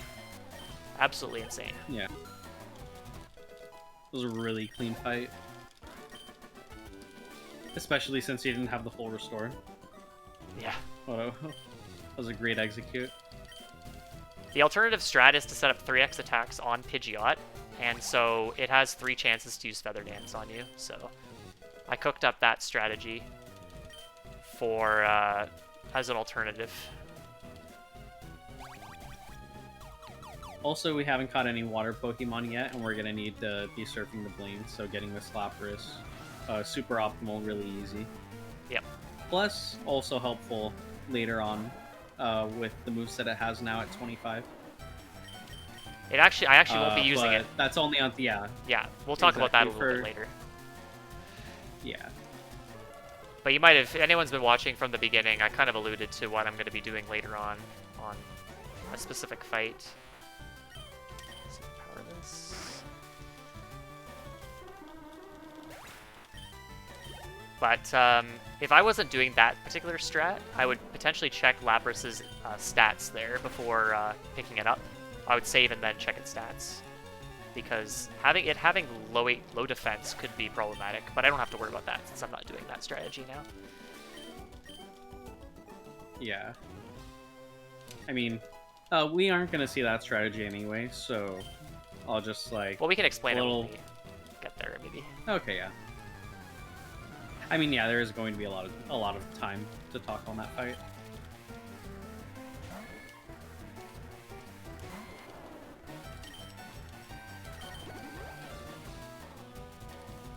Alright, so this is another Geo fight. You fight Giovanni like a few times this run, and this is another Geo fight where, again, he just has random AI. Whenever it's funny. Don't want to spoil the game for anyone who hasn't played, but Giovanni, depending on where you fight him, he'll have different base AI. And first two times you fight him in his hideouts, he'll always just use random AI.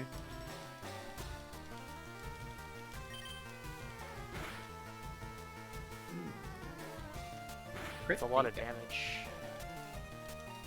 Oh, there goes the citrus berry.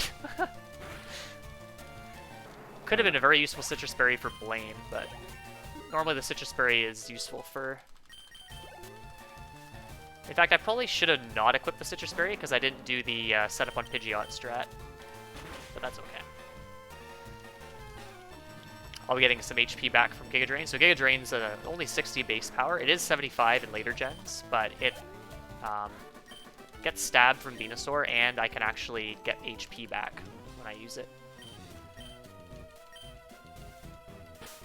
I'm just gonna heal to be extra safe here.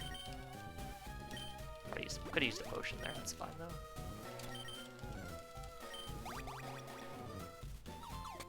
Yeah, it looks like you saw plenty of healing items. Oh yeah. I had some really good luck earlier, so... Yeah.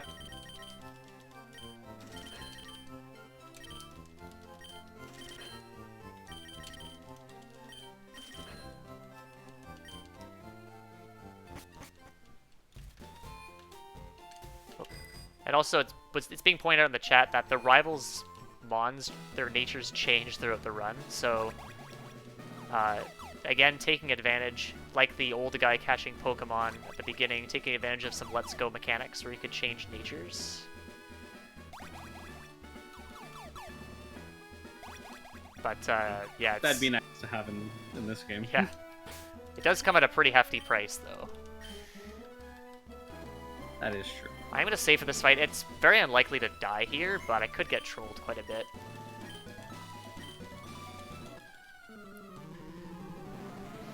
So this fight's obviously bad because Psychic type's good against Grass type, and I am at a level where I actually am slower than the Alakazam. But I will need to set up here.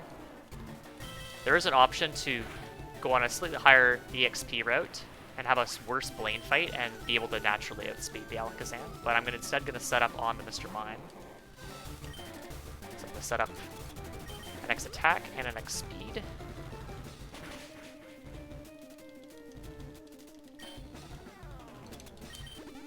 Okay.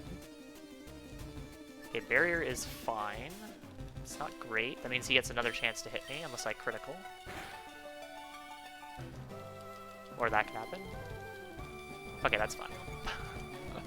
Little slow, Nice. but not a big deal. You definitely gotten a lot of secret power paralysis this run.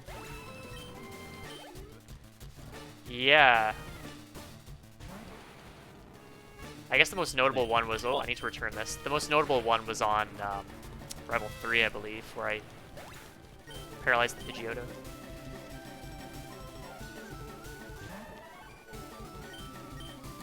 swap return. I'll swap return to the top here because Secret Power will shortly be leaving us, and I'll be replacing it with Super Godly Move.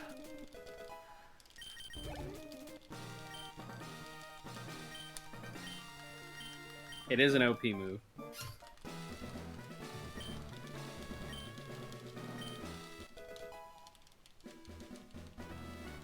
Venosaur the goat. That is correct. Where am I? Oh, my escape ropes went to the top. So there's this weird bag quirk. I don't know if you Oh. want to explain it, Mockwing. I don't really know how to explain it properly. But sometimes moves end yeah, up in sure places thing. you don't expect them. Yeah, exactly. So, what happens is when you use the last item in a stack of items in your bag, the next item you pick up is going to take its slot. So, I believe Iron used all of his escape ropes at the time, so he didn't have any left. So it was going to create a new stack when he bought them at the Pokemart right before Sabrina. And then use another item on top. The escape rope after leaving Silph Geo. So then the escape rope's teleported up there. And my bad, I talked over you getting the God move. Yeah, so usually when what Mockwing was talking about, sometimes usually it's the hyper potions that end up near the top. So I always forget that. But yeah, the God move is Mimic. And I flood. So this is actually a required move for Venusaur.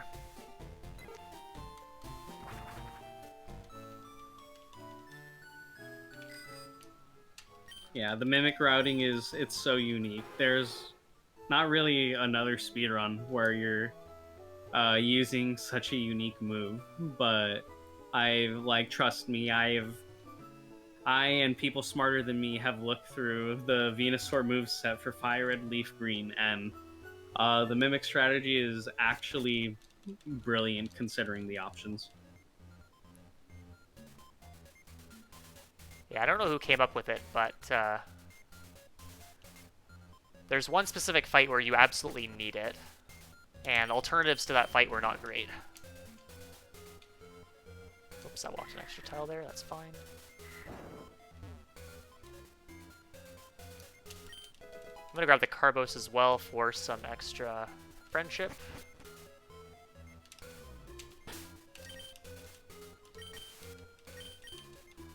Never a bad idea. We love our Pokemon here. I'm also gonna grab this full restore here. Could be useful on Blaine coming up.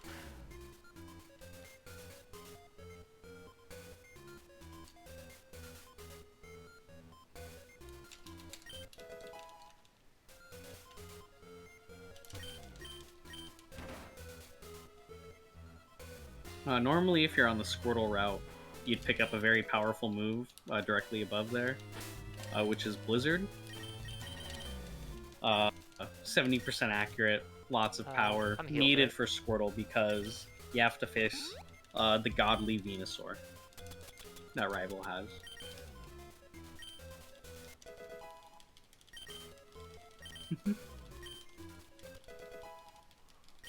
Do a bit of a menu here. I'm going to swap one of my HM friends, in this case the bird, to the top. Heal to full, candy. I'm going to use this Carbos that I just picked up. I'm also going to use an elixir. Wait, my escape ropes are down here now. Are they? No. No, they did go to the top. No. Okay, that's fine.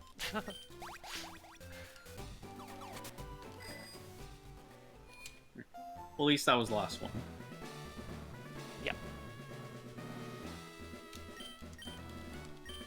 Yeah, so if you played a Kanto game before, you know. But for those that haven't, Blaine's gym, once you get to the island, is locked. And that's the reason why we have to go into the Pokemon Mansion. We grab the key to unlock the door. Also, really unique quirk in Blaine's gym. The Blaine gym questions. Questions are significantly more entertaining in Let's Go. Blaine is highly entertaining. Do we have a Let's Go run in this in this marathon? I cannot remember. Yeah, we do. We have the diploma run. I think there is. Yeah, Yeah. T-Pat's running in that. Nice.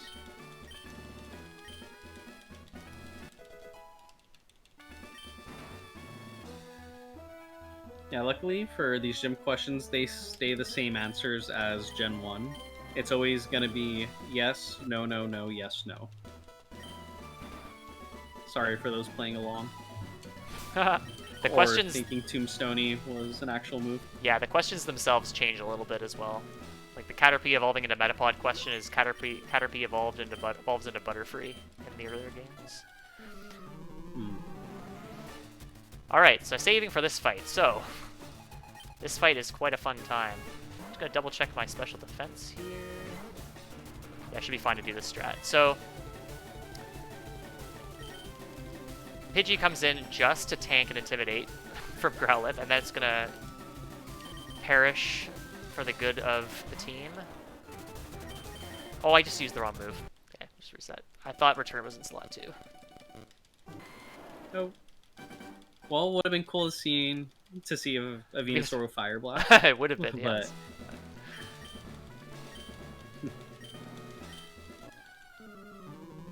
Yeah, I swap return. I keep forgetting that. I do need to set up 1x attack on this fight, and I want to make sure that I'm still at +1 by the time I get to Arcanine. So if you have good enough... This is why this strat is good, because this Growlithe can miss. There is a strat, if your special defense is low enough, you set up the guard spec on the Growlithe itself. And then it has to rely on Growlithe not missing, and you not getting burned by Ponyta. So I'm going to do is I'm going to set up an X attack first. Fire Blast. Should do under half. Set up a guard spec now. You really need this guy to miss. Did not. Don't do it. Okay.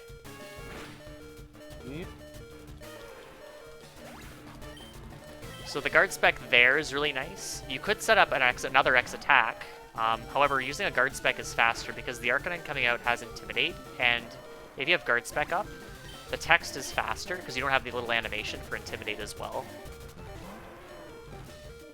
So you have the Protected by Mist text. And this is a 13 and 16 range. I won. I don't know if I can continue though. I'm just gonna reset. Wow. In fact, I think it's a 13 and 16 range. My notes say this isn't even a range, and I'm using the Ranger route. So I think I got a bit unlucky with the friendship.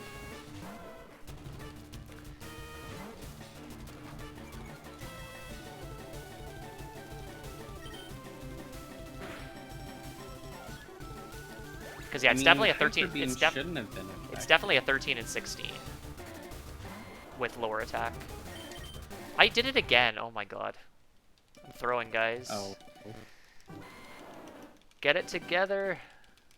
Iron really wants to run Char next marathon. He's dropping subtle hints. Yeah, I want to use those fire type moves. If the Ponyta were to miss both times, I'd be fine. Because Arcanine cannot kill.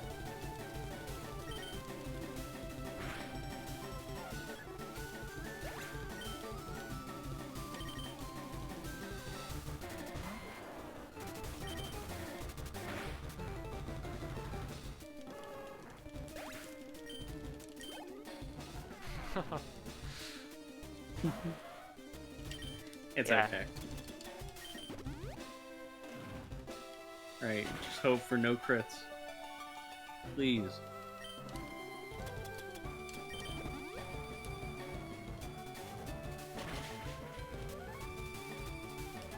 It's so nice when the rolls stick to even numbers. Oh, I did the wrong. 150 health Oh my to god. 90. Okay.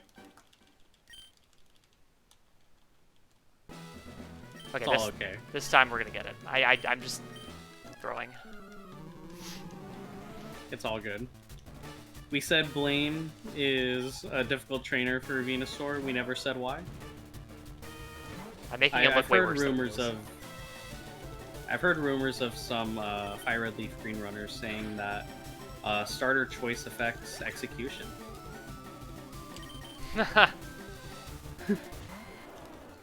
Maybe even sometimes making it worse.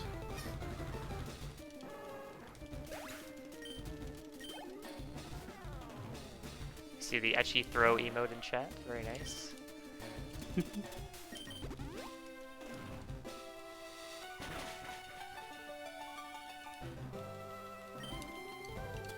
Don't worry, Lovesick. It goes for every starter. This Ponyta has been pretty on point with hitting Fire Blasts.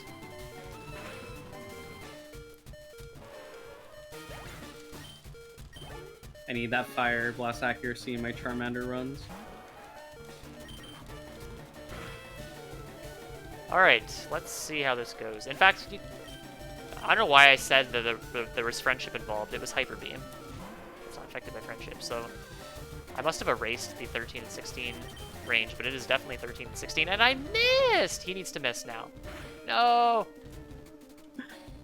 No. Ugh.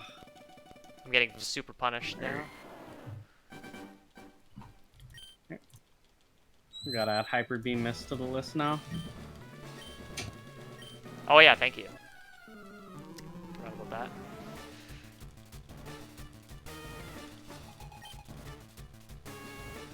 Just think, if I didn't throw the first time, maybe I would have won. And I would be done Giovanni by now.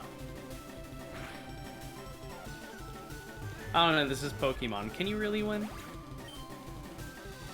I should say this is Fire Red Leaf Green. Alright, well. Let's do try number 6. Now, I got a lot of really good luck early on, so this is all just balancing itself out, I guess. You're rebalancing out before E4, so you can get good luck again there. Exactly. I got burned. Okay, that's not terrible, but I need him to not do that again. You're getting the full Blaine treatment here, guys. I need you to miss. We're seeing all outcomes. This guy has got a wide lens on, I swear, even though it didn't exist in this generation. Miss! Bruh. Okay. Alright, so. A familiar tale is currently in the works right now. I need to hit this Hyper Beam, and I need to hit the range.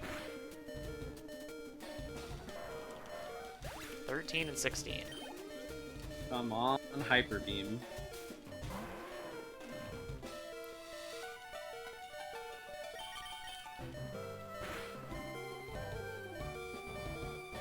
Again! No. No way, dude. No way. Have you used all Yep, the no, proteins, right? I am the right level. I've used all the proteins. I am level 50. I am 100% at the correct. Vitamin use is usually what gets me when it comes to things like these. But yeah, sometimes it's just terrible, terrible luck. I could just revive. Not off of takedown because he would have fainted, right? Yeah, I would have fainted. I took my protein. We take our daily vitamins. Yo, this Ponyta has not missed a single Fire Blast yet. This is cracked. When do we main pony? What? Stop it! Dude. OP Ponyta. I mean, it is good at Let's Go because it moves fast. Specifically Rapidash. So fast you can sometimes be off the ground.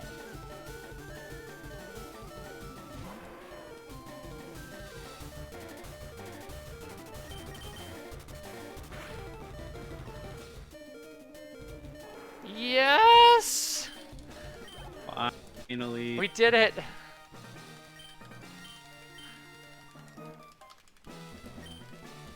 Some would say that was the worst fight in the run. But those people haven't made it to Bulbasaur E4. Yeah, or Viridian Rival. Spoilers. Oh, yeah. Yeah, Fire Blast is less accurate than Hyper Beam. Lovesick is correct. It is 5% less accurate. But accuracy only matters for you. Okay, this part's a very important run. This is the most important quiz question of the run.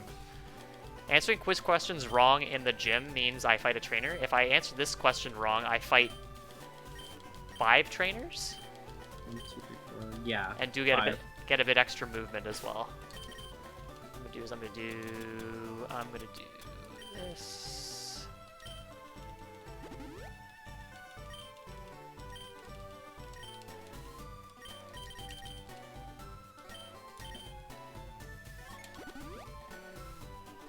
All right.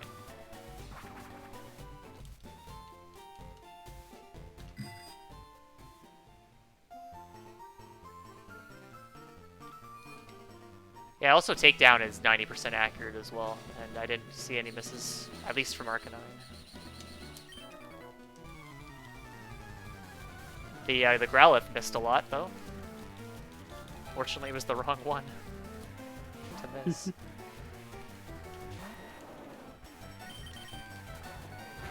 Alright, this fight I'm going to Hyper Beam as well, just to save X attacks. I probably could set up an X attack here. It wouldn't be the end of the world, but this fight's pretty harmless. There's really no danger of dying. Yeah, I had to heal though, because the all these Pokemon, at least the Machokes, have Seismic Toss. Seismic Toss? Yeah, the race we did the other day, I didn't heal. I went into the fight, realized that they could have had Seismic Toss. I healed, and then it used Seismic Toss. That's another Hyper Beam miss. Let's go, team. I'm going to use an X attack here. Not wasting another Hyper Beam. Turn. Okay, I am an Overgrow, which doesn't help too much, but...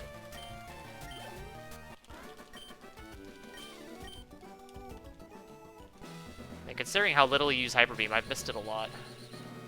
I think I missed 1 Razor Leaf. 2 tackles, 2 Hyper Beams. Wait, no, I'm at 6 misses. 3 tackles. Yeah, 3 tackle misses. Okay, yeah. Right. Yeah, I think it's 3 tackles, 1 Razor Leaf, 2 Hyper Beams. That's probably one of the better Hyper Beams to miss, though. So this fight I have to set up a couple X attacks. Hyper Beam missed there. Yeah. Not worrying. Yeah. This fight I have to set up a couple extra X attacks. I used Giga Drain there because I was an Overgrow. And this Marowak has Bone Meringue. So I'd like to see it miss. I'd like to not see it crit, though. Okay, so I promise you, Headbutts. I never realized it was actually called Bone Meringue. And I only ever called it Boomerang.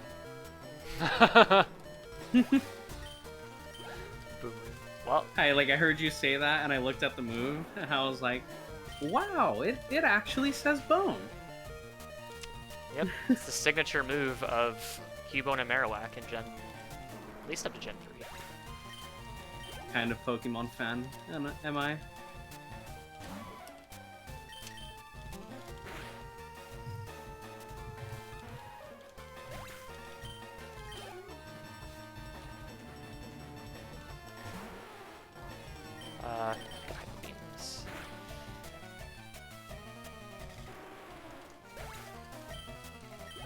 I realized that I actually...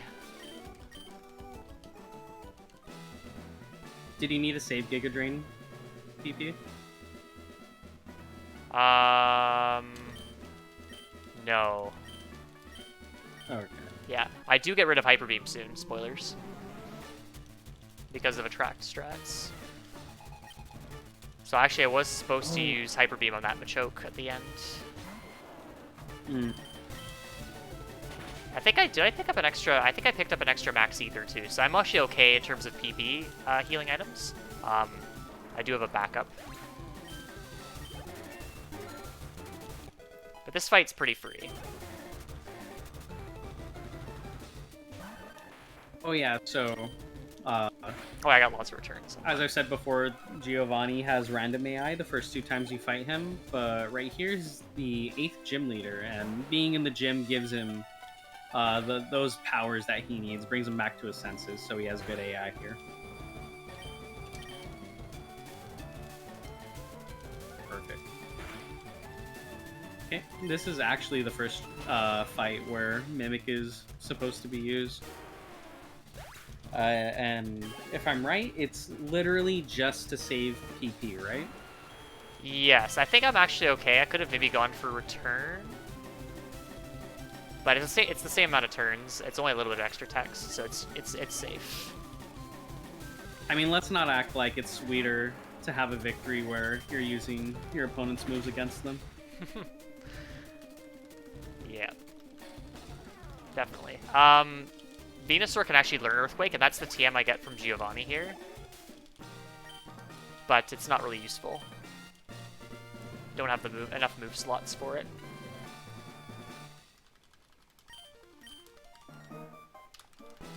Okay, here's where the fun stuff begins. So earlier, way back when, I picked up a TM called Attract. I'm also a female Bulbasaur. Now, I'll be using Attract on the last 2 rival fights in the run. So the rival coming up and the champion. I could technically use it on Lance as well. And Bruno. But it's not required. Bruno's pretty safe anyway. And then I'm going to teach this.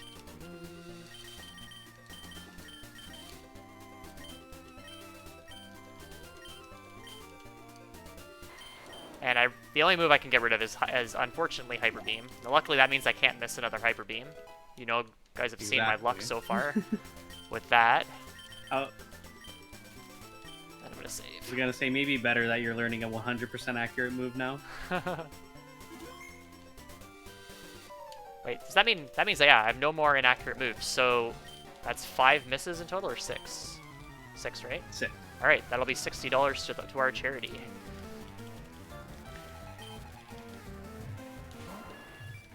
Alright, so the first thing I'm going to do, because I'm a female Venusaur, let's make this bird fall in love with me. Alright, good start. Fantastic. Bird love.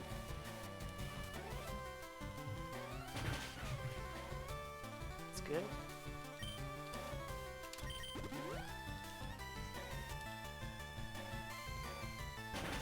Not the outcome I'd like to see, though. I need you to stop. Need to set up 4x attacks here. It's 2. Need to heal now.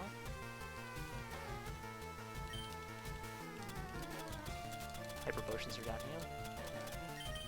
Was that 2 Hyper Beams, or 2 X attacks, Mockwing? I think it was. I believe so. The last thing you said was 2. Okay. So pretty sure it counts 2. 3. This luck has not been good so far, but this is fine. Alright, that's the last one. Alright, you got an immobilization at the end. That's good. Okay, that should be a win. So you would think Attract is like it's like a weird strategy because you're not even guaranteed to like get the free turn you want when you use it. But for working 50% of the time, it's pretty nice because normally on fights where you would use it, you would have to set up an X defend. So if you're only getting hit 50% of the time, that's basically the same as just using your X defend. But now you have more opportunities to not take damage instead of still just taking 100% accurate wing attack every time. Yep. Yeah, that's actually...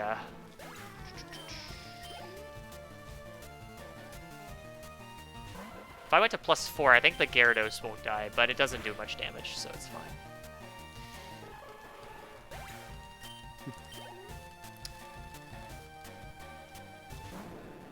So I'm gonna get the Intimidate here. But I've got more than enough returns left over. Well, I got the crit. I think that mattered. Nice. Double check these notes.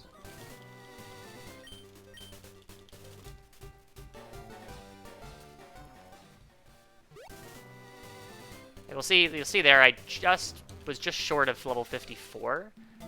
So I would like to be a little bit higher level if I can, because there's a candy coming up in Victory Road. So what I'm actually going to do is I'm not going to repel here. This is a bit of a safety strat. You wouldn't do this for PB attempts in all likelihood. But I'm going to not repel. I'm going to knock out one wild Pokemon.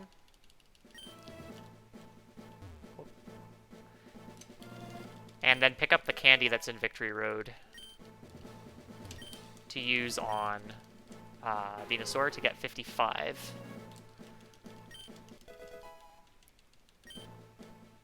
So the water encounter rate's pretty low.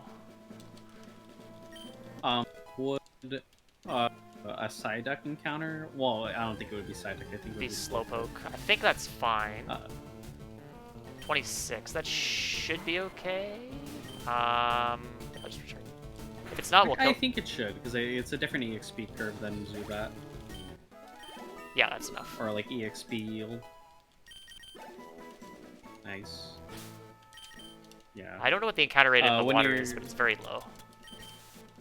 Yeah, extremely low. If you're going for this level 54 strat here, that Iron's doing, every encounter, almost every encounter at this point is a high enough level or a unique enough Pokemon to yield enough EXP that you need for the level. But there's only one encounter that you can get from like here to the rest of the game if you didn't repel, and that's a level 32 Zubat inside of Victory Road. It's just barely missing out on 54 if you knock that out. I was kind of hoping that we would get an encounter in the grass and get a Fearow, because this is Face My Fearows, but alas, no. Been cool. That would have been a pain in the butt to kill, though, because it would have probably been a 2-hit.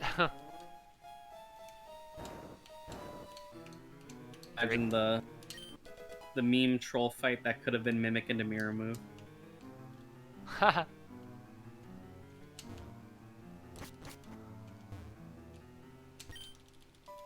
I did pick up a Citrus Berry there. I'm kind of on the fence of whether I need that or not. I don't think I do. So there's another berry that I can grab after Victory Road, which is much more useful.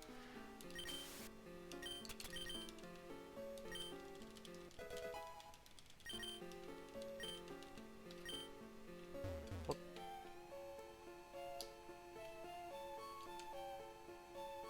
So no, these trainers in here are all really awful. Many people have lost runs to hitting them. They have things like... These trainers have 5 Pokemon each. Yeah, and they have good AI as well, because they're cool. A lot of them are cool trainers, so they have good AI. And I think they have really awful Pokemon like the starters, like Blastoise, Charizard, that kind of thing. Yeah. So not a fun time. You know what, funny enough, actually, I think in the main story, there isn't a trainer you can fight that'll have a Venusaur. But there are trainers you can fight that have Charizard and Blastoise. Oh, interesting. So it's nice to pick Bulbasaur, because it's the only time you're going to see the fully evolved form in the game. Aside from if you pick Squirtle as your starter. And the rival Yeah, ends up that's with- true. Yeah.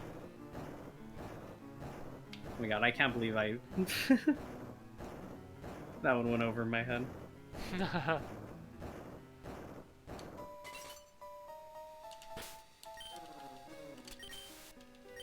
Just getting through the last repels here. Whoop. I'm gonna grab one more berry here, and that's gonna be a Lumberry. That heals any status condition. Confusion, paralysis, freeze, etc. The Godberry. Oh.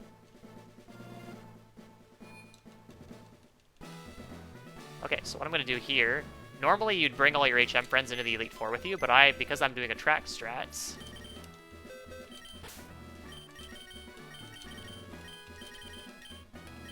You're only bringing in one, right? Yep. Okay, yeah. Actually... That should be fine. I'll do the... You can bring in one and do a slightly different lance fight. But I'm just going to take... just Venusaur here. So I will be saving for all the fights except for Bruno. I guess Agatha's not too bad, but Lorelei can be very brutal. Hold on, I should have equipped a berry. Whoops. Which berry do I want? Let's do Chesto. I think it'd be...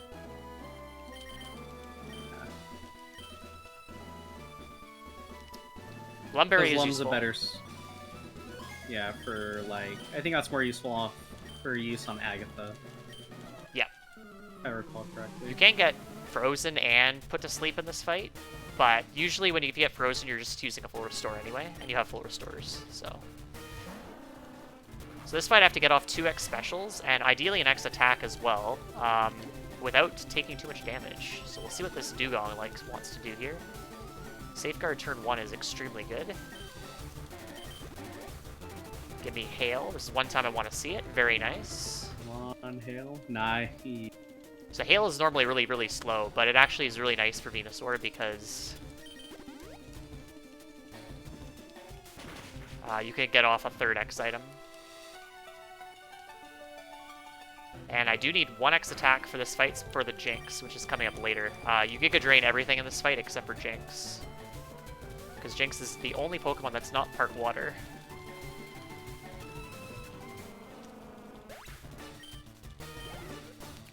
And so that Chesto Berry is in the event you don't get the X attack off. You have to set up the X attack on the Jinx itself. And it has Lovely Kiss. If you have a male Bulbasaur, it can also use Attract. So that's another advantage of having female Bulbasaur.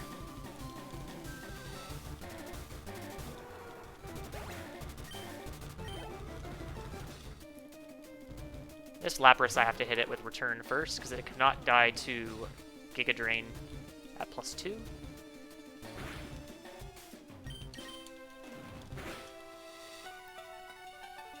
That's a critical. So that means she's gonna heal.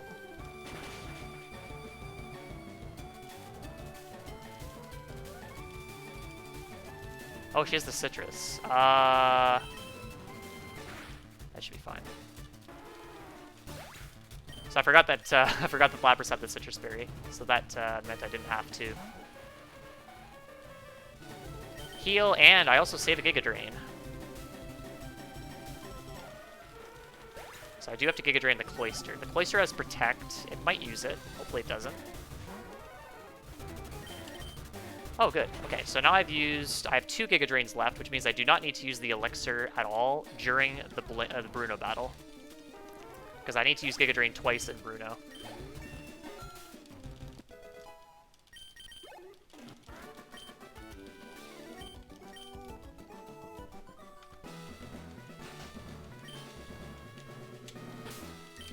Okay, I'm just gonna use a quick Super Potion here.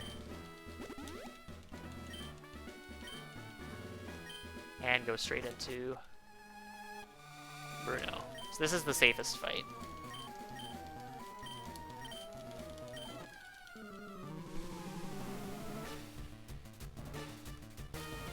Because I don't have Hyper Beam, the Machamp I have to hit it twice, but it's not terrible.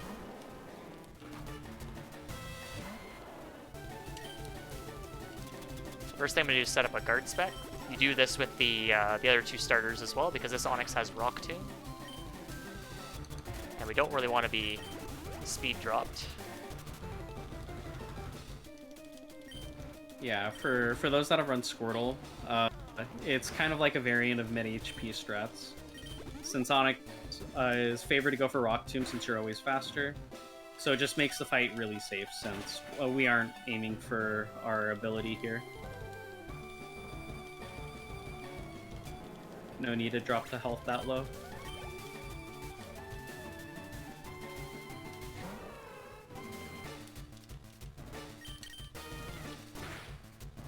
And so if anyone's wondering, return power, my friendship should be maxed out at this point in the run, so it's 102 power move. So in terms of the damage ranges, they are pretty much set at this point.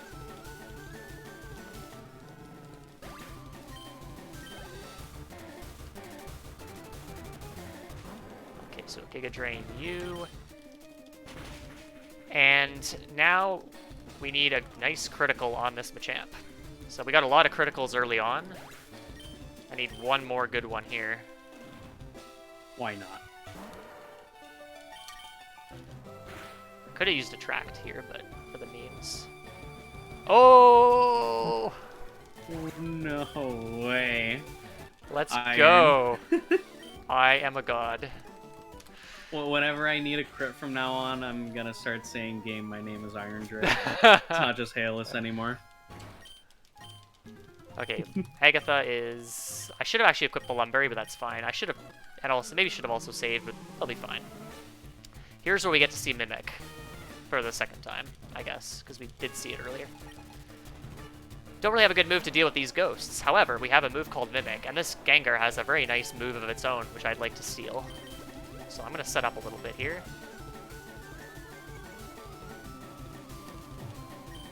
I know. No Agatha save. One. Not what you'd normally see. For any Squirtle runner right now, they're Two. gripping things tightly as they carefully watch Gengar's moves. 3.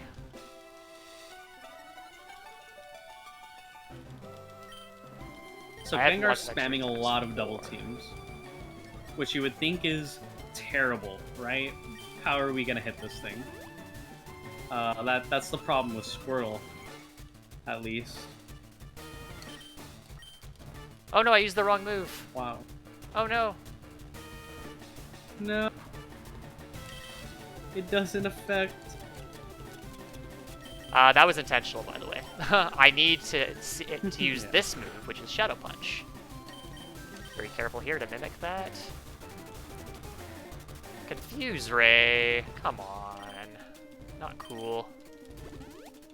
Gengar's a troll. Luckily, so this Gengar also has a fourth move, which is Toxic, which is terrible. Terrible if you see it. Luckily, Venusaur, poison type, so you'll never see it.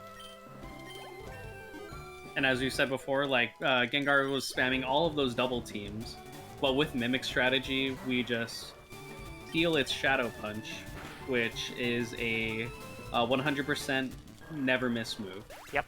Like Swift and Shockwave. Shockwave. or Magical a Leaf Sphere, too, I think? But not in Yeah. this gym. But yeah, Magical Leaf too. Is there one for water type as well? I don't remember.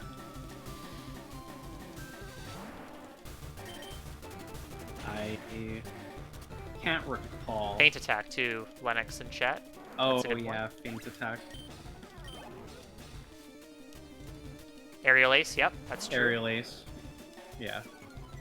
All right, this Arbok's dead to return. So on, if I had Hyper Beam, I would Hyper Beam it, but I could just use return. And because I had to wait for Shadow Punch, I can afford to set up the X attacks. Like if I have enough, I need at least 6 for champion, or at least 5, but ideally 6. So that is a free, albeit very slow Agatha.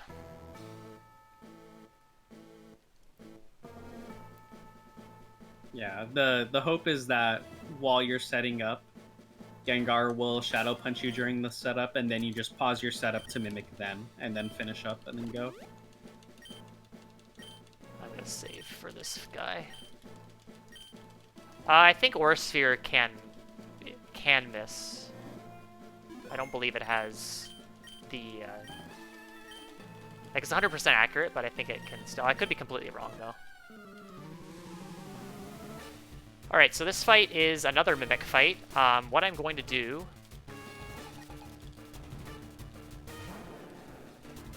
is I'm going to start setting up.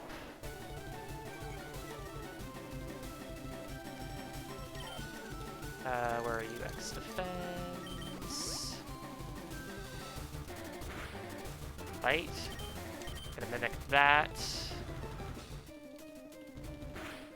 Then I'm going to do something that's not in my notes, but I'm going to make this thing fall in love with me.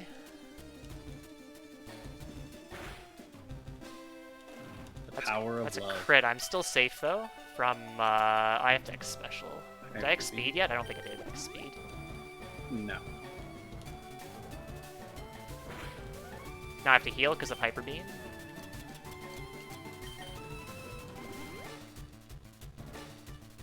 Yeah, so Iron mimicked Bite there. There's 2 moves you can mimic on this fight. If you see Bite, you mimic it. And the other move is Twister.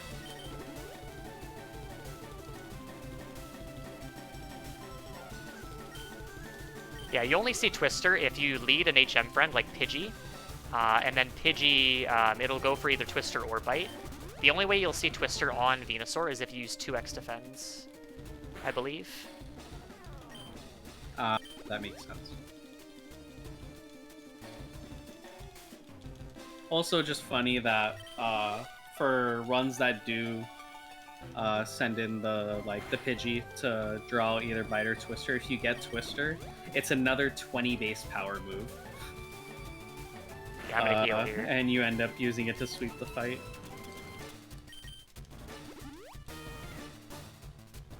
I do have to 2-hit the Dragonite.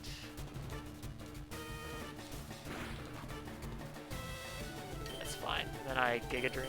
I have no. Oh, I need Elixir. Shit, no. Whoops. I knew I forgot to do something. That's okay though. I got the recharge. You have a free setup turn anyway. Okay, that was a little scuffed, but it does the trick.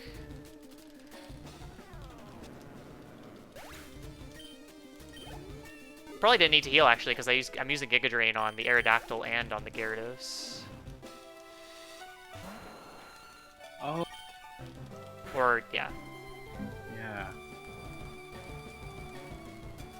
I did not know that about or a sphere, Lennox. That's good to know. Okay, here's where we get to see our mimicked move, which is Bite.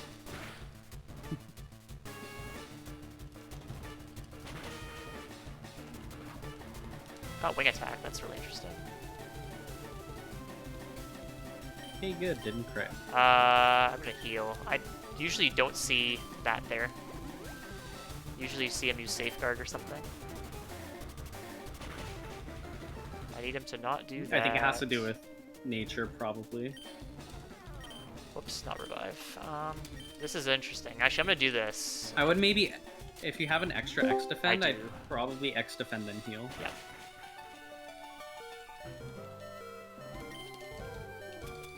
So this is kind of one of the disadvantages of running a lonely nature minus defense Bulbasaur is that this Dragonite can do a little more damage. Just went for Code Rage, which is fine.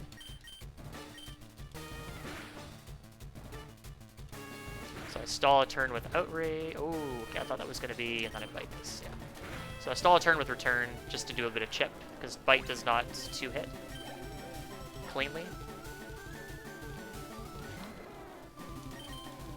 Also, looking at my timer, I am very sad to report this is the first time I've ever done a marathon run where I will be overestimate.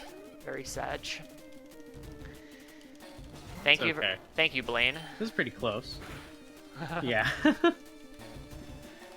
I mean, I did throw on Blaine, but I also got a bit unlucky, so. Alright, there's Lance down. Those Blaine fights did include 2 Hyper Beam range misses, which is, I would say that's unlucky to get 3 in 16 twice.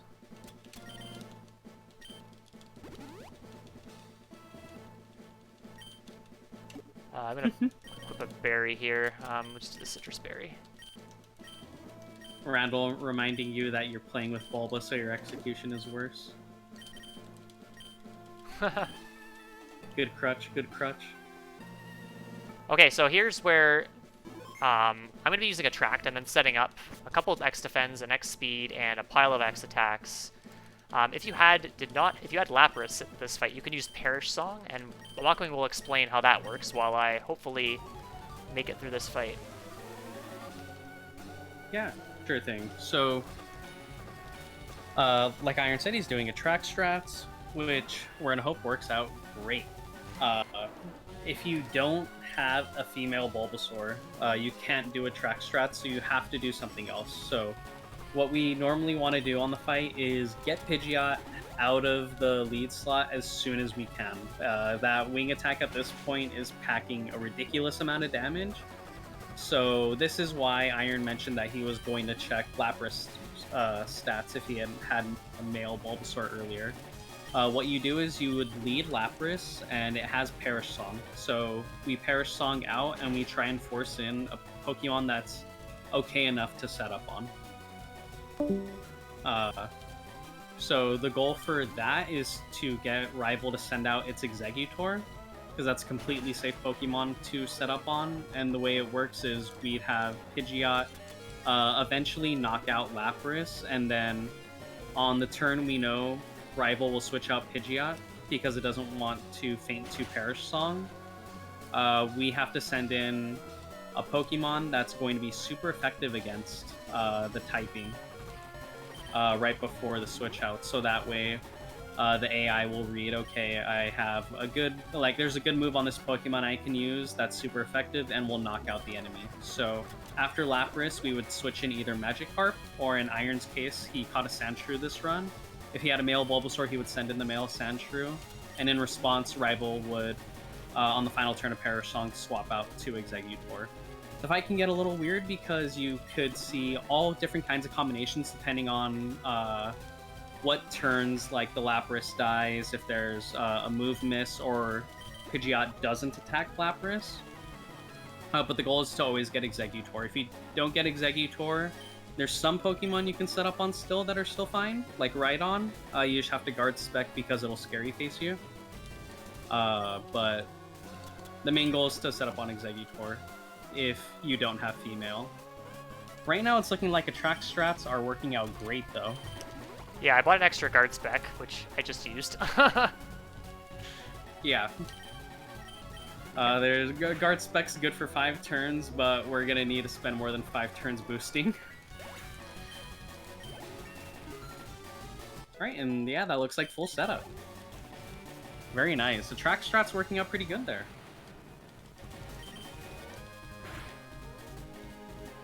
Yeah, so I think...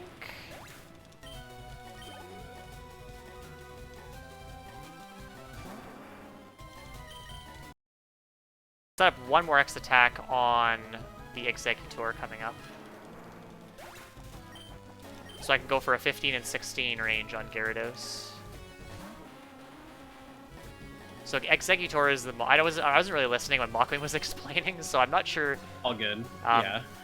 But you would, with the Perish Song strat, you end up setting up on the Exeggutor, and the Exeggutor has Sleep Powder, which can miss, it has Egg Bomb, which can also miss, and it also has Giga Drain, which it will never use because you're Venusaur. And so, it's pretty safe setup. Again, if you get crit, you saw me get crit on the Pidgeot because, and it did almost all my health. Luckily, I did survive. I have just enough HP and defense to survive a crit from full because it ignored the 2x defense that I had set up. Alright, 15 and 16 range. If I miss this range, I will donate $10 more to the pool, or to the charity. Actually, no, I'll donate $50 more to the charity. 10 is not that much. Okay, I'll match. Okay, we go. Come on. Alright, that's GG's. Right. Yeah, GG. Little overestimate. Sorry about that. Blaine was very mean, but that's how Fire Red Leaf Green for you. Oh, it's Pokemon. I know how unforgiving the runs can be. Yeah. Just pay your overestimate fee for the thing. Okay, I'm unmuting Discord so they can hear us now. Okay. Wait, did they just hear that on stream? Thanks for GG's, everybody. If you are interested in running Fire Leaf GG. Green, there's a really good community for that. We have like a race Discord. There's a lot of runners in there. We like to do races every week or so. There's a tournament going on as well, where most people are running Squirtle. We did have a Charmander runner as well. Nobody's running Venusaur. It's very slow, as you can see. If you want to run this route specifically, this route's actually up on ranger.maybreak.com. The only Fire Leaf Green route on that site. So if you want to run that, It does need to get updated, the route, but it is up there if you are interested in trying this monstrosity out. So, also thanks Mockwing for commentating, much appreciated. Of course, no problem. Yeah, always really nice to see like the other sides of Fire Red Leaf Green that aren't just like your main speed runs that you always see everyone do. Is that time? Oh yeah, sorry, Yeah, I that is didn't time. call it out. Yeah. But you did That's start the okay. timer late, I think, so that's fine. I have a 2:44:03. I was gonna say we did do that, so. Ooh. Oh, we have GG's for that. we have You Wobble in the guys chat have- saying it's not a monstrosity. So Wobble has run Bulbasaur too. So this is Do you guys have any shout outs you want to give to the community before we? no, take it yeah, on just over to yeah, the thanks intermission? to the Velocity team for accepting this run. It was a lot of fun. It didn't go the way I wanted, but that's typical for Pokemon. I got a bit unlucky, but I had a lot of fun. It was a really good. Hopefully, you guys enjoyed the run. And yeah, shoutouts to the Fire Red Leaf Green community, I guess, as well. And some of them are in the chat as well. I think that's it. Yep. Shout out to the communities like Iron said. Thank you for letting me commentate. Shout outs to all of the Face My Fearows crew, runners, commentators, Oh, yeah. tech, everything. If you guys love the run, love the commentary, love the event, please donate to the Able Gamers Foundation.